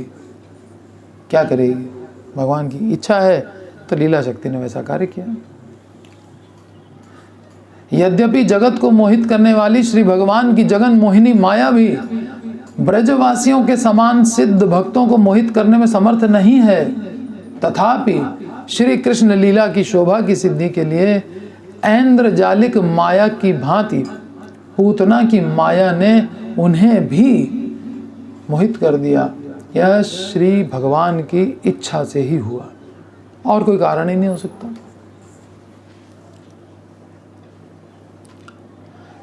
सा खेचर्ये कदोत्पत्य पूतना नंद गोकुलम योषित्वा माययात्मानं प्राविशत कामचारिणी। भूमि की सर्वदेव लोग रक्षा करते हैं। भूमि गई थी रोते हुए ब्रह्मा के पास, ब्रह्मा जी ले गए क्षीर सागर के पास। भगवान ने कहा हम अवतार लेंगे, अवतार लेंगे। जब तक भगवान अवतार लेंगे तब तक देवता लोग भूमि की रक्षा कर रहे हैं। इतना दुखी वो भी नहीं देख सकते, वो भी वैष्णव है। तो देवता लोग भूमि की रक्षा करते हैं। इसलिए अब एक बार भगवान ने भूमि की रक्षा के लिए खुद अवतार लिया तो देवताओं के लिए एक एग्जाम्पल बन गया ना कि भूमि की रक्षा करनी है। यज्ञ आचरति श्रेष्ठ, भगवान खुद आकर के भूमि की रक्षा कर रहे हैं। भूमि उनकी पत्नी सत्यभामा वही हैं, पृथ्वी देवी। तो अब उसकी रक्षा देवता लोग नहीं करेंगे, वो तो कहेंगे भाई करना ही है, तो सेवा है भगवान की। तो भूमि की रक्षा तो देवता लोग करते हैं। इसलिए पूतना भूमि पर नहीं आ पाई। कैसे आई? आकाश। खेचर्ये कदोत्पत्ति, उड़ती हुई आई। इसी कारण पूतना पक्षी की तरह आकाश में उड़ती हुई नंद गोकुल में आई। यूं तो गोकुल मर्यादा धर्म वाला है, सब जात कर्म ये वो सब कुछ करते हैं वहां पे लोग। नंद बाबा ने किया, जिसके लिए कोई जरूरत नहीं थी उसके लिए भी किया, तो फिर अन्यों के लिए तो करते ही होंगे। किंतु वैकुंठ से पधार कर आए हुए भगवान जहां विराजें वहां मर्यादा धर्म नहीं रह पाता। ठीक है, वहां मर्यादा नहीं रह पाती। ब्रिज में तो ऐसे ही है, उखल से बांधना कौन सी मर्यादा है? कौन सी किताब में लिखा है कि आप उखल से कृष्ण को बांध दो? बच्चे खेल रहे हैं तो कृष्ण तुमको नहीं खिलाएंगे, जाओ। तुम हार गए हो, अब दाम देना पड़ेगा, पीठ पे बिठाना पड़ेगा, सब कुछ करना पड़ेगा। गोपियां पकड़ पकड़ के बुलाने दे रही, माखन खाता है, चोरी करता है, यशोदा शिकायत करती, यशोदा छड़ी लेके दिखा। इसमें कौन सी बात शास्त्र में लिखी है कि कृष्ण के साथ ऐसे करना चाहिए? मर्यादा के परे हो गया। जब भगवान गोलोक से यहाँ आ गए तो अब गोकुल में मर्यादा धर्म नहीं रहा। इसलिए सुखदेव गोस्वामी गोकुल नहीं कह रहे हैं, गोकुल तो पहले भी था, वहां सब मर्यादा धर्म का पालन करते थे, लेकिन अब कृष्ण आ गए हैं तो मर्यादा नहीं रही।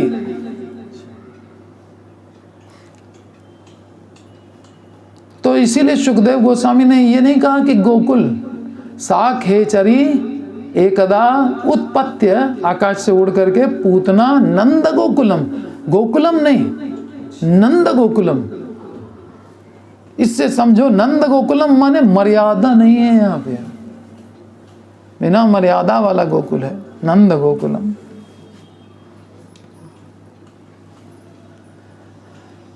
ऐसे शुद्ध प्रेमवान नंद के गोकुल में पूतना आ नहीं सकती। इसलिए वह तभी आई जब नंद महाराज गोकुल में नहीं थे।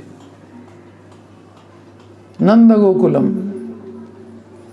नंद के गोकुल में तो आ ही नहीं सकती, लेकिन नंद नहीं है इसलिए आ पाई। ये क्यों? और डिवोटी नहीं थे, लेकिन नंद महाराज के बराबर नहीं। यशोदा नहीं है, लेकिन यशोदा स्त्री है, वो ऐसे खतरों से कहाँ वो निपटती फिरेंगी? उनको स्त्री जैसा अपना स्वभाव दिखाना ना, लीला में सहयोग करना है, तो वो तो अबला स्त्री की तरह रहेंगी घर में। लेकिन नंद महाराज तो राजा हैं ब्रिज के, उनके रहते और इतने बड़े डिवोटी के रहते हो, और यहाँ पूतना आ जाए, इसलिए भगवान ने उनको भेज दिया, जाओ तुम कंस का टैक्स वैक्स सबकी बात तुम ही दे के आओ। पहली बार तो नंद बाबा गए थे टैक्स देने के लिए, इससे पहले तो भेज देते थे किसी को भी। तो नंद बाबा के न रहने पर पूतना आई। पूतना गोकुल के समीप तो आ गई, लेकिन गोकुल के भीतर जाने की शक्ति उसमें नहीं थी। जब पूतना ने अपने इष्ट, पूतना का इष्ट कौन है? माया। राक्षसों का इष्ट होता है माया, इसलिए राक्षसों को मोहित करने के लिए भगवान मोहिनी रूप, माया जैसा रूप दिखा करके वो मोहित कर देते हैं। वो भक्तों के लिए नहीं था। पूतना गोकुल के समीप तो आ गई, लेकिन गोकुल के भीतर जाने की शक्ति उसमें नहीं थी। तब पूतना ने अपने इष्ट माया रूपी भगवान का ध्यान किया। उनका भगवान माया ही है। बहुत से लोग यहाँ भी मांग रहे हैं, माया को ही भगवान मानते हैं।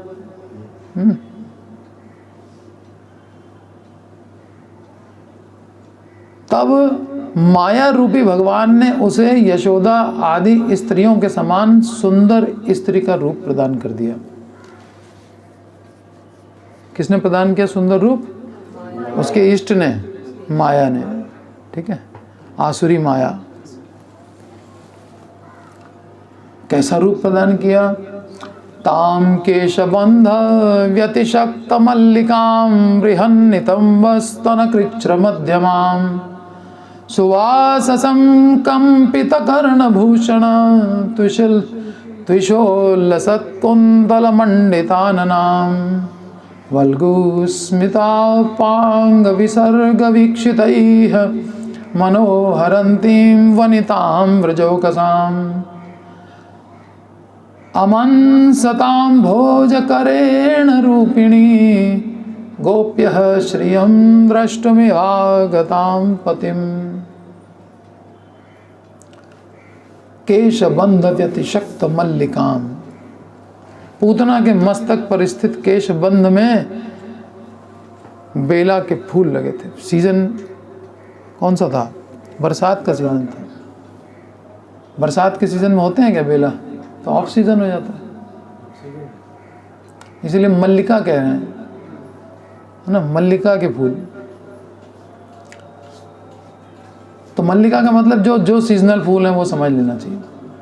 बृहन नितंब स्तन कृक्ष मध्यमाम, स्थूल नितंब और पयोधर के भार से उसका मध्य देश अति क्षीण था। सुवाससम, वह रमणीय वस्त्र पहने थी। कंपित कर्ण भूषण त्विषा, तो गति विलास के कारण चल रही थी जो, तो उसके कारण कानों के जो कुंडल थे वो दोलायमान हो रहे थे, हिल रहे थे।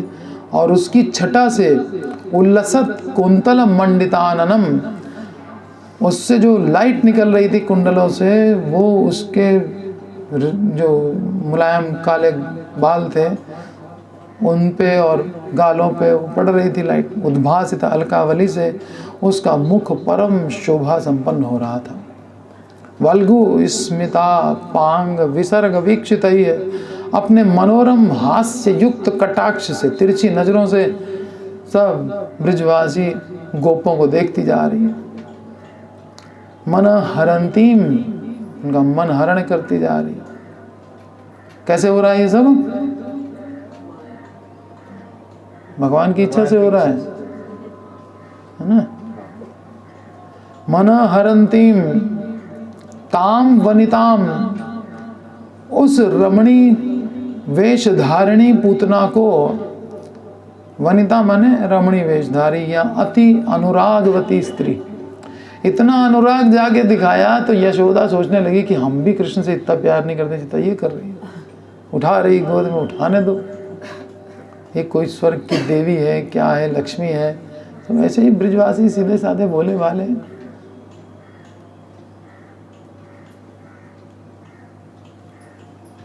गोप्य पतिम द्रष्टुमिव आगताम, गोपियां किसी भाग्यशाली व्यक्ति को पति रूप में वर्ण करने के लिए आई हुई सोच रही थी कि ये जो आई है किसी भाग्यशाली व्यक्ति को लगता है अपना पति स्वीकार करेगी। और हाथ में जो कमल का फूल था, अम्भोज करेण रूपिणी श्रियम अमनसत, हाथ में कमल का फूल लिए साक्षात लक्ष्मी के हाथ में होता है कमल, तो लक्ष्मी के रूप में मानने लग गए। और कमल हाथ में देख लिया तो ब्रिजवासी कहें तो लक्ष्मी है। अब लक्ष्मी कौन रोके, आने दो भाई।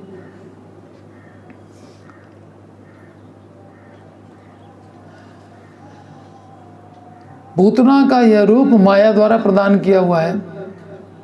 उसकी रूप मोहकता वस्त्रों तथा आभूषणों के कारण थी।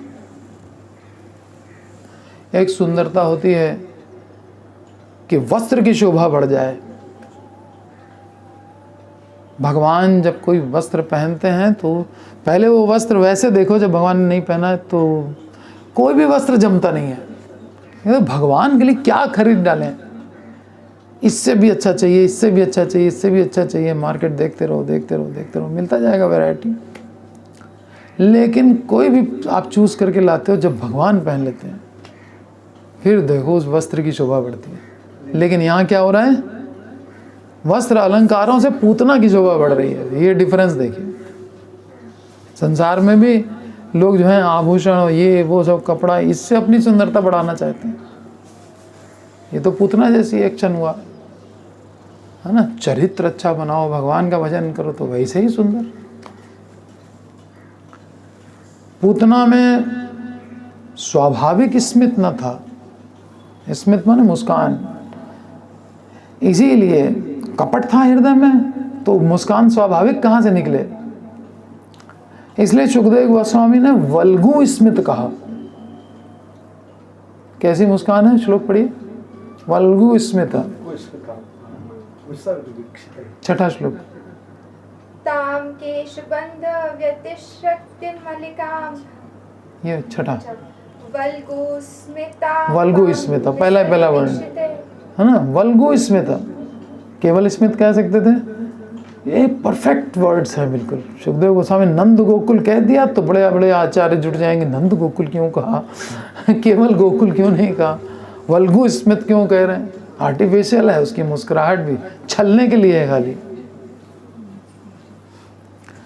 तो पूतना में स्वाभाविक मुस्कान नहीं थी, इसीलिए सुखदेव गोस्वामी वल्गु स्मित कह रहे हैं, उसका हास्य कृत्रिम था, आर्टिफिशियल। और सब लोग देख रहे हैं तो क्या सोच रहे हैं, अहो कैसा रूप, कैसा अनुराग है, ब्रजवासी सब ग्वाले सब देख रहे हैं। ऐसा कहने वाले ब्रजवासियों का उसने मन हरण कर लिया, इसीलिए वे भी उससे सहसा अंतःपुर में प्रवेश करते हुए भी देख कर भी रोक नहीं पाए, जिसके लिए लगाए गए थे सुरक्षा के लिए। सुरक्षा टूट रही है, कोई चेकिंग नहीं कि कौन है, कहाँ जा रही है, क्या है। लक्ष्मी जी हैं। श्री कृष्ण के जन्म के 6वें दिन गोपराज नंद जी राजा का कर प्रदान करके मथुरा में कंस के पास गए। उस दिन उनकी छठी नहीं हुई थी, कृष्ण की छठी तो तब हुई जब वे 100 दिन के थे। उस समय गर्ग मुनि ने नंद बाबा के अनुरोध पर कृष्ण बलराम का नामकरण किया था। कंस ने उनसे पुत्र जन्म का संवाद सुनकर उसी दिन ब्रजमंडल के शिशुओं का विनाश करने के लिए बाल घातनी राक्षसियों को नियुक्त कर दिया। किससे सुना? नंद बाबा ने कुछ हाइड तो किया नहीं, उन्होंने बता दिया साफ साफ कि हमारे पुत्र हुआ है, और उनको कुछ भेंटे वेंटे अर्पण की पुत्र के जन्म के कारण भी। तो पता तो लगा ही लेगा, और जब हम छिपाएंगे, तुम आए थे, तुमने बताया नहीं तुम्हारा लड़का हुआ, इतने दिनों के बाद हुआ, अभी 6 दिन हुए थे, तुमको बताना चाहिए, इसका मतलब कुछ गड़बड़ है। तो उसको शंका ना हो इसलिए इन्होंने बता ही दिया।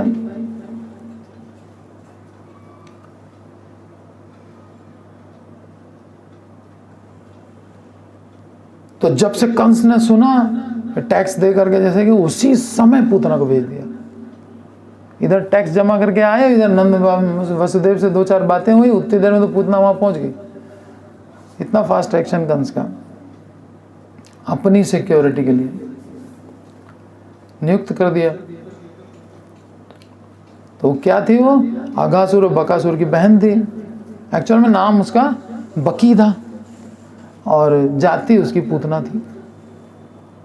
तो बकी नाम की पूतना जाति ये बाल घातिनी राक्षसी उसी दिन रात्रि काल में गोकुल में आई।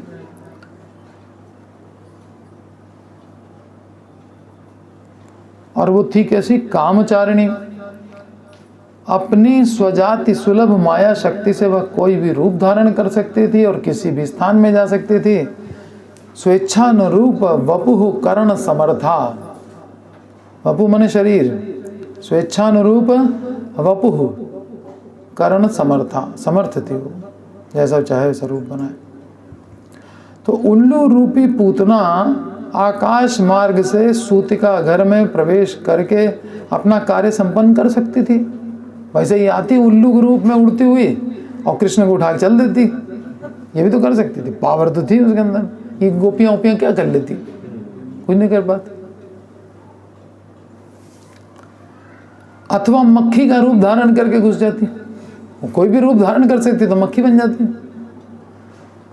सूतिका घर में प्रवेश करके अपना कार्य संपन्न कर सकती थी। किंतु नंद गोकुल में आकर के स्त्री का रूप क्यों धारण किया? क्योंकि नंद गोकुल है, धाम है भगवान का, ठीक है।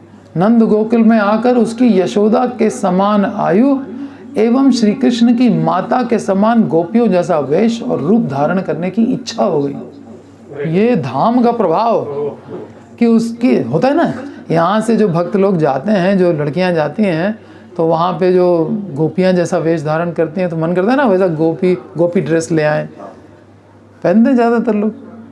तुम लाई हो? पूतना का मन हो गया गोपी ड्रेस पहनने का। पूतना जाके ले आई लोई बाजार से।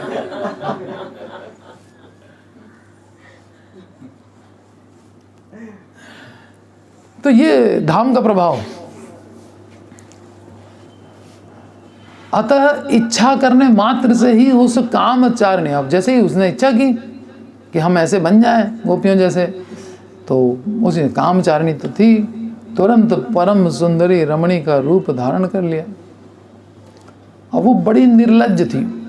एक स्त्री ऐसे थोड़ी किसी के घर में घुस जाए।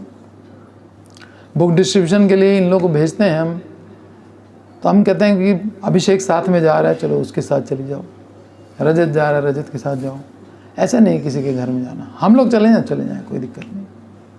अब पूतना हर घर में घुसी जा रही है, ये कोई तरीका है?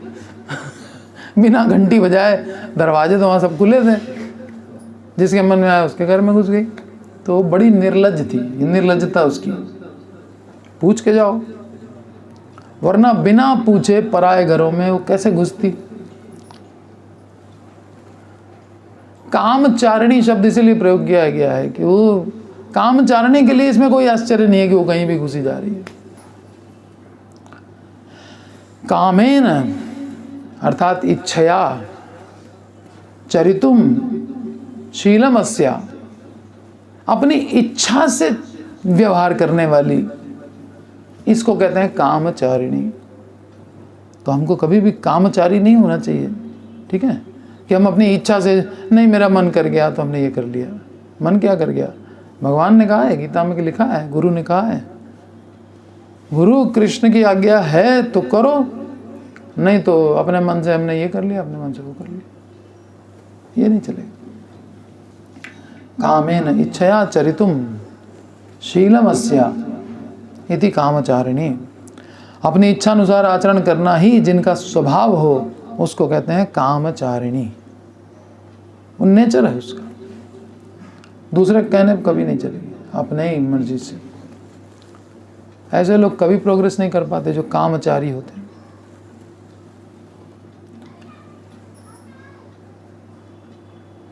तो उसके घने काले कुंचित घुंघराले केशों की नितंब तक लंबी चोटी तथा मस्तक के पीछे जूड़ा ऐसा प्रतीत हो रहा था मानो नागिन कुंडली मार के बैठी हो। वर्णन में ऐसा क्या, एवं अनगिनत फूल सुगंधित मालती फूलों की मालाओं के द्वारा वह सुसज्जित है। तारों की पंक्तियों से विमंडित सुनील गगन की भांति सोने के धागों से ग्रथित एवं पुष्प राशि से सुशोभित रेशमी साड़ी पूतना के तपे हुए सोने के समान अंगों को ढककर एक दूसरे की शोभा बढ़ा रहे थे। उसके कानों में स्थित मणि कुंडल दोलायमान होकर अपनी चमक ललाट के ऊपर दो भागों में विभक्त केशों में फैला रहे थे अपनी चमक, जिससे उसके पूर्ण चंद्रमा से भी सुंदर मुखमंडल की शोभा मानो और भी बढ़ गई। उसके लंबे बाएं हाथ में वस्त्रांचल, बाएं हाथ में साड़ी का पल्लू लटक रहा है ऐसे करके, और दूसरे हाथ में कमल का फूल है, वो घुमाती हुई चली जा रही। स्वर्ण कमल, कमल भी कोई ऐसा वैसा नहीं, स्वर्ण कमल। गोकुल के मार्ग को प्रकाशित कर नंदालय की ओर जाते समय उसके मृदु मधुर हास्य एवं तिरछी चितवन से गोकुल रक्षक एवं गोकुल वासियों का मन मुग्ध हो गया। तो ये कैसे मुग्ध हो गए? सरलता, लक्ष्मी जा रही हैं रात्रि काल में, अपरिचित रमणी, एक तो रात में घूम रही है, 7-8 बजे का समय, उस समय ये स्त्री घूमने निकली है और अपरिचित भी है। फिर तो डाउट होना चाहिए, रोकना चाहिए, नहीं। किंतु किसी ने भी न तो उसका परिचय पूछा, कौन है आप, ये तक पूछने की हिम्मत नहीं पड़ी, इतना रूप पे मुग्ध हो गए। और न ही नंदालय में जाने से किसी ने रोका। वहां तो और कड़ा पहरा रहा होगा नंदालय पे। अपितु उन लोगों ने ऐसा समझा कि रमणी कोई साधारण नहीं है, निश्चित ही वैकुंठ से साक्षात लक्ष्मी जी आ रही हैं। हमारे नंद महाराज के यहाँ सर्व सुलक्षणों से युक्त पुत्र का जन्म हुआ है। यह समाचार सुनकर संभवतः लक्ष्मी जी उन्हें अपने आश्रय के रूप में वर्ण करने के लिए नंदालय की ओर जा रही हैं। ये कृष्ण का आश्रय लेंगी जाकर। गोकुलवासी गोपगणों ने ऐसा अनुमान कर पूतना के आगमन में किसी प्रकार की बाधा नहीं दी, सब चुप रह गए। पूतना का गोकुल में आगमन, स्त्री वेश धारण, ये सब देखिए बिल्कुल असंभव सी बातें हैं।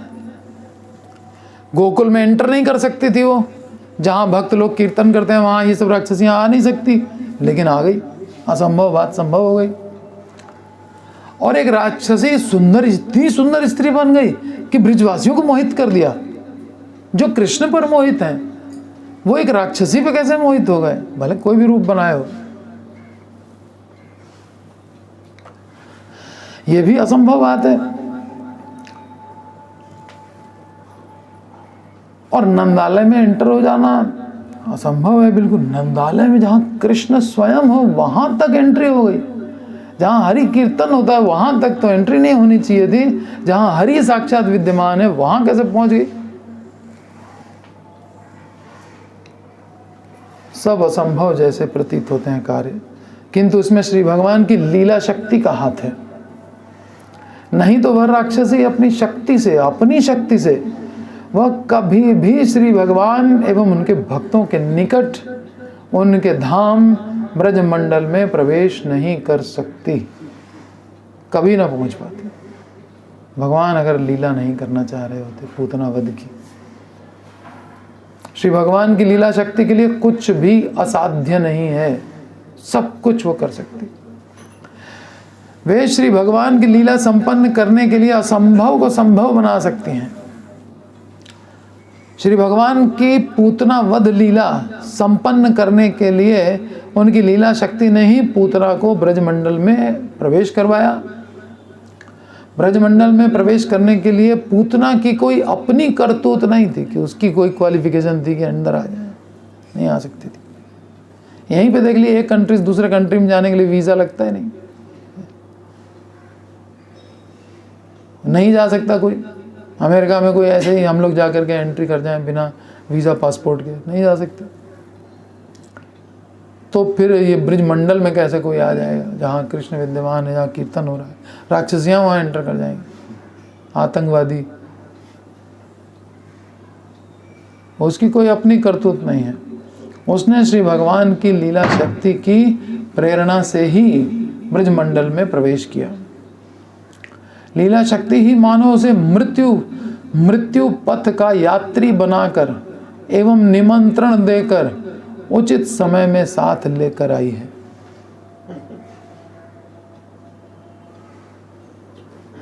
पूतना का सद्वेश धारण करना ब्रज धाम की कृपा है। नहीं तो बताया ना कि उल्लू रूप में आ जाती, मक्खी बन के आ जाती, नहीं, वहां आकर के देखा उसने तो ये ड्रेस ले चले लोई बाजार से। श्री कृष्ण भक्त का वेश ही यथार्थ सद्वेश है। सद्वेश धारण किया। सद्वेश क्या होता है? कृष्ण भक्त का वेश, भक्तों जैसा।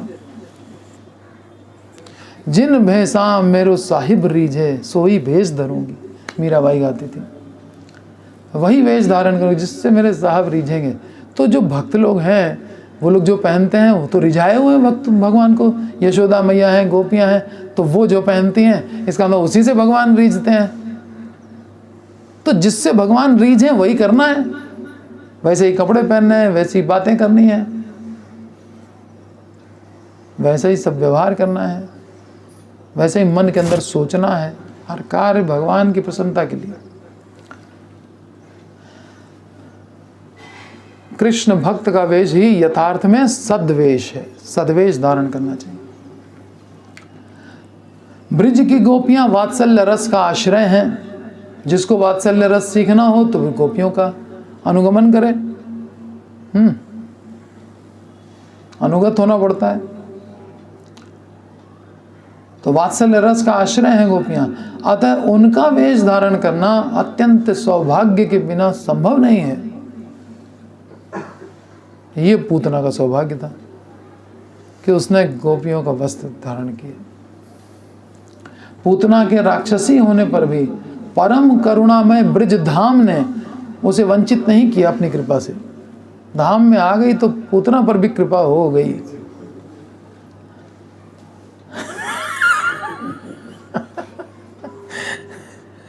पूतना के राक्षसी होने पर भी परम करुणामय ब्रज धाम ने उसे वंचित नहीं किया, भक्त के वेश में सजाकर उसे कृतार्थ कर दिया।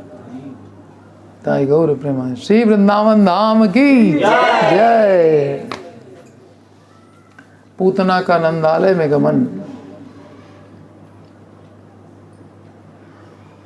पूतना का नंदालय में गमन भी स्वजनों के प्रेम वर्धन के लिए श्री कृष्ण की लीला शक्ति की प्रेरणा से ही संगठित हुआ।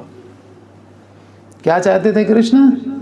स्वजनों का प्रेम वर्धन करना, यशोदा मैया का प्रेम बढ़ाना, और सब ब्रिजवासियों हमसे प्रेम और बढ़ जाए, इसके लिए पूतना को एंट्री दे रहे हैं। देखिए प्रेम बढ़ाने के तरीके भगवान के।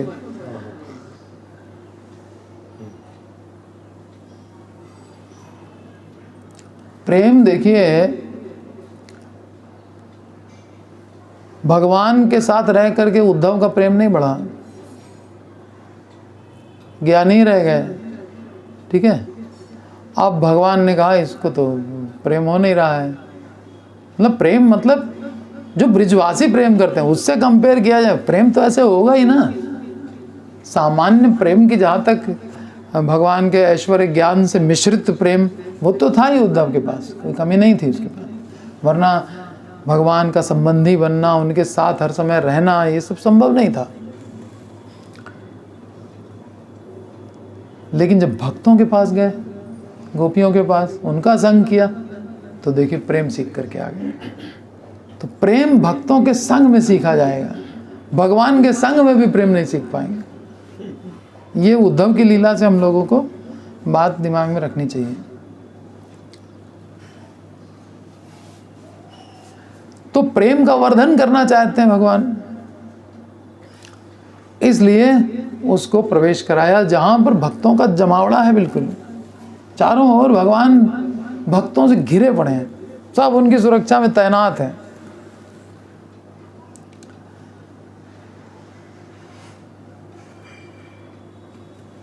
तो श्री नंद, यशोदा एवं अन्य गोप गोपियों का प्रेम वर्धन करना ही पूतना वध की लीला का प्रधान उद्देश्य है। अब ये जो लीला हम लोग अब सुनने जा रहे हैं, स्टार्ट हो गई है, उसका एम क्या है? प्रेम वर्धन करना, ठीक है।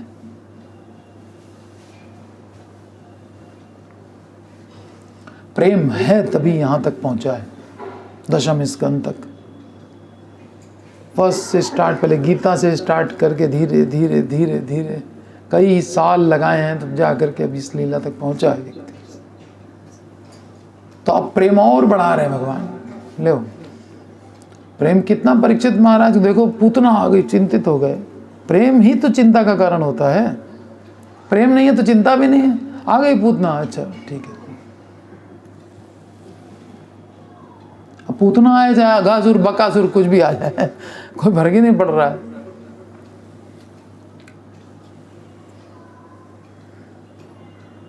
तो क्या उद्देश्य है पूतना वध लीला का?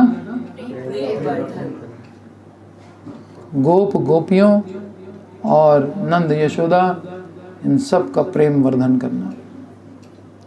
दरिद्र व्यक्ति धनी होकर, भाई दरिद्र ही रहे तो धन में उसकी उतनी आसक्ति नहीं होती, लेकिन उसको एक बार धन खूब सारा दे दिया जाए, उसके बाद उसका धन ले लो, अब वो धन के प्रति हो जाए उसकी लालसा बढ़ जाती है। तो दरिद्र व्यक्ति धनी होकर यदि उस धन को खो बैठता है तो उसकी धन के प्रति लालसा और अधिक बढ़ जाती है। ये एक सिद्धांत है। श्री नंद यशोदा ने अत्यंत अभिलाषा के पश्चात श्री कृष्ण को पुत्र रूप में प्राप्त किया था। कितनी उम्र हो गई, 50-55 साल की उम्र हो गई तब जा करके कृष्ण प्राप्त हुए पुत्र रूप में। और उसके बाद राक्षसी उठा ले जाए, बाप रे। तो अब और फिर बाद में कृष्ण मिल जाए तो अब कृष्ण की कितनी केयर करेंगी। नंद यशोदा ने अत्यंत अभिलाषा के पश्चात श्री कृष्ण को पुत्र रूप में प्राप्त किया है एवं उन्हें लेकर वे आनंद में विभोर हैं। तथा पूतना श्री कृष्ण का वध करने की चेष्टा करते समय पूतना श्री कृष्ण का वध करने की चेष्टा करते समय उन्हें श्री यशोदा के निकट से दूर ले गई एवं स्वयं ही श्री कृष्ण के द्वारा निहत हो गई। तब उसके वध के पश्चात श्री कृष्ण को पुनः सकुशल पाकर श्री यशोदा का उनके प्रति वात्सल्य प्रेम और बढ़ गया, अत्यधिक बढ़ गया। भगवान ने पूतना को मुक्ति प्रदान की। क्यों?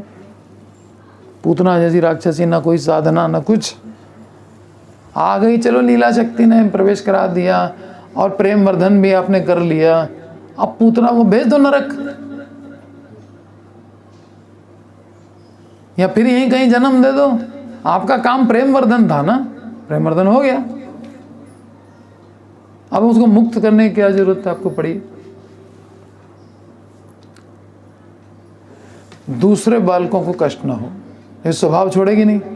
अगर इसको छोड़ देंगे यहीं पे, फिर जन्म लेगी, फिर उसी स्वभाव के साथ मरते समय कृष्ण की हत्या करने का सोच रही है, तो फिर वही सदा तद्भाव भावित है अंत काले यम यम वापि स्मरण भावम तेजति अंते कलेवरम।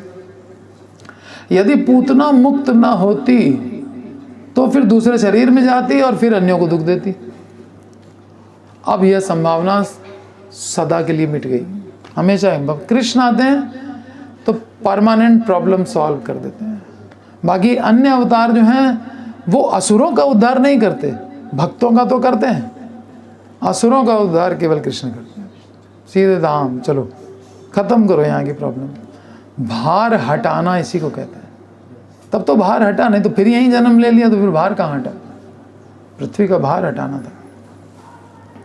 कृष्ण का प्रेम लक्षण युक्त निरोध, निरोध माने मार करके किसी को मुक्त करना, और उसमें प्रेम मिला हुआ है।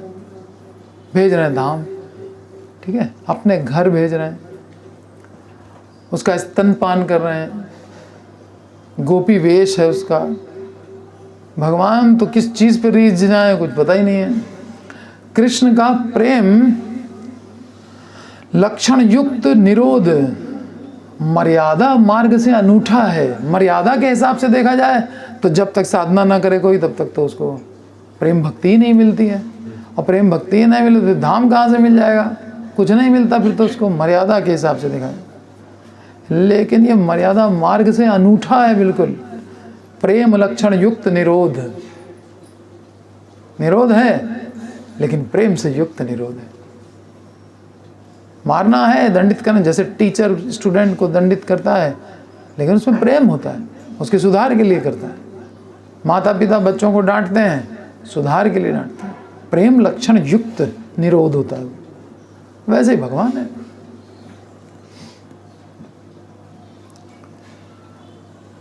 तो ये मर्यादा मार्ग से अनूठा है भगवान का निरोध, प्रेम लक्षण से युक्त है, उसमें स्नेह ही मुख्य है। निताय गौर प्रेमानंदे हरि हरि बोल।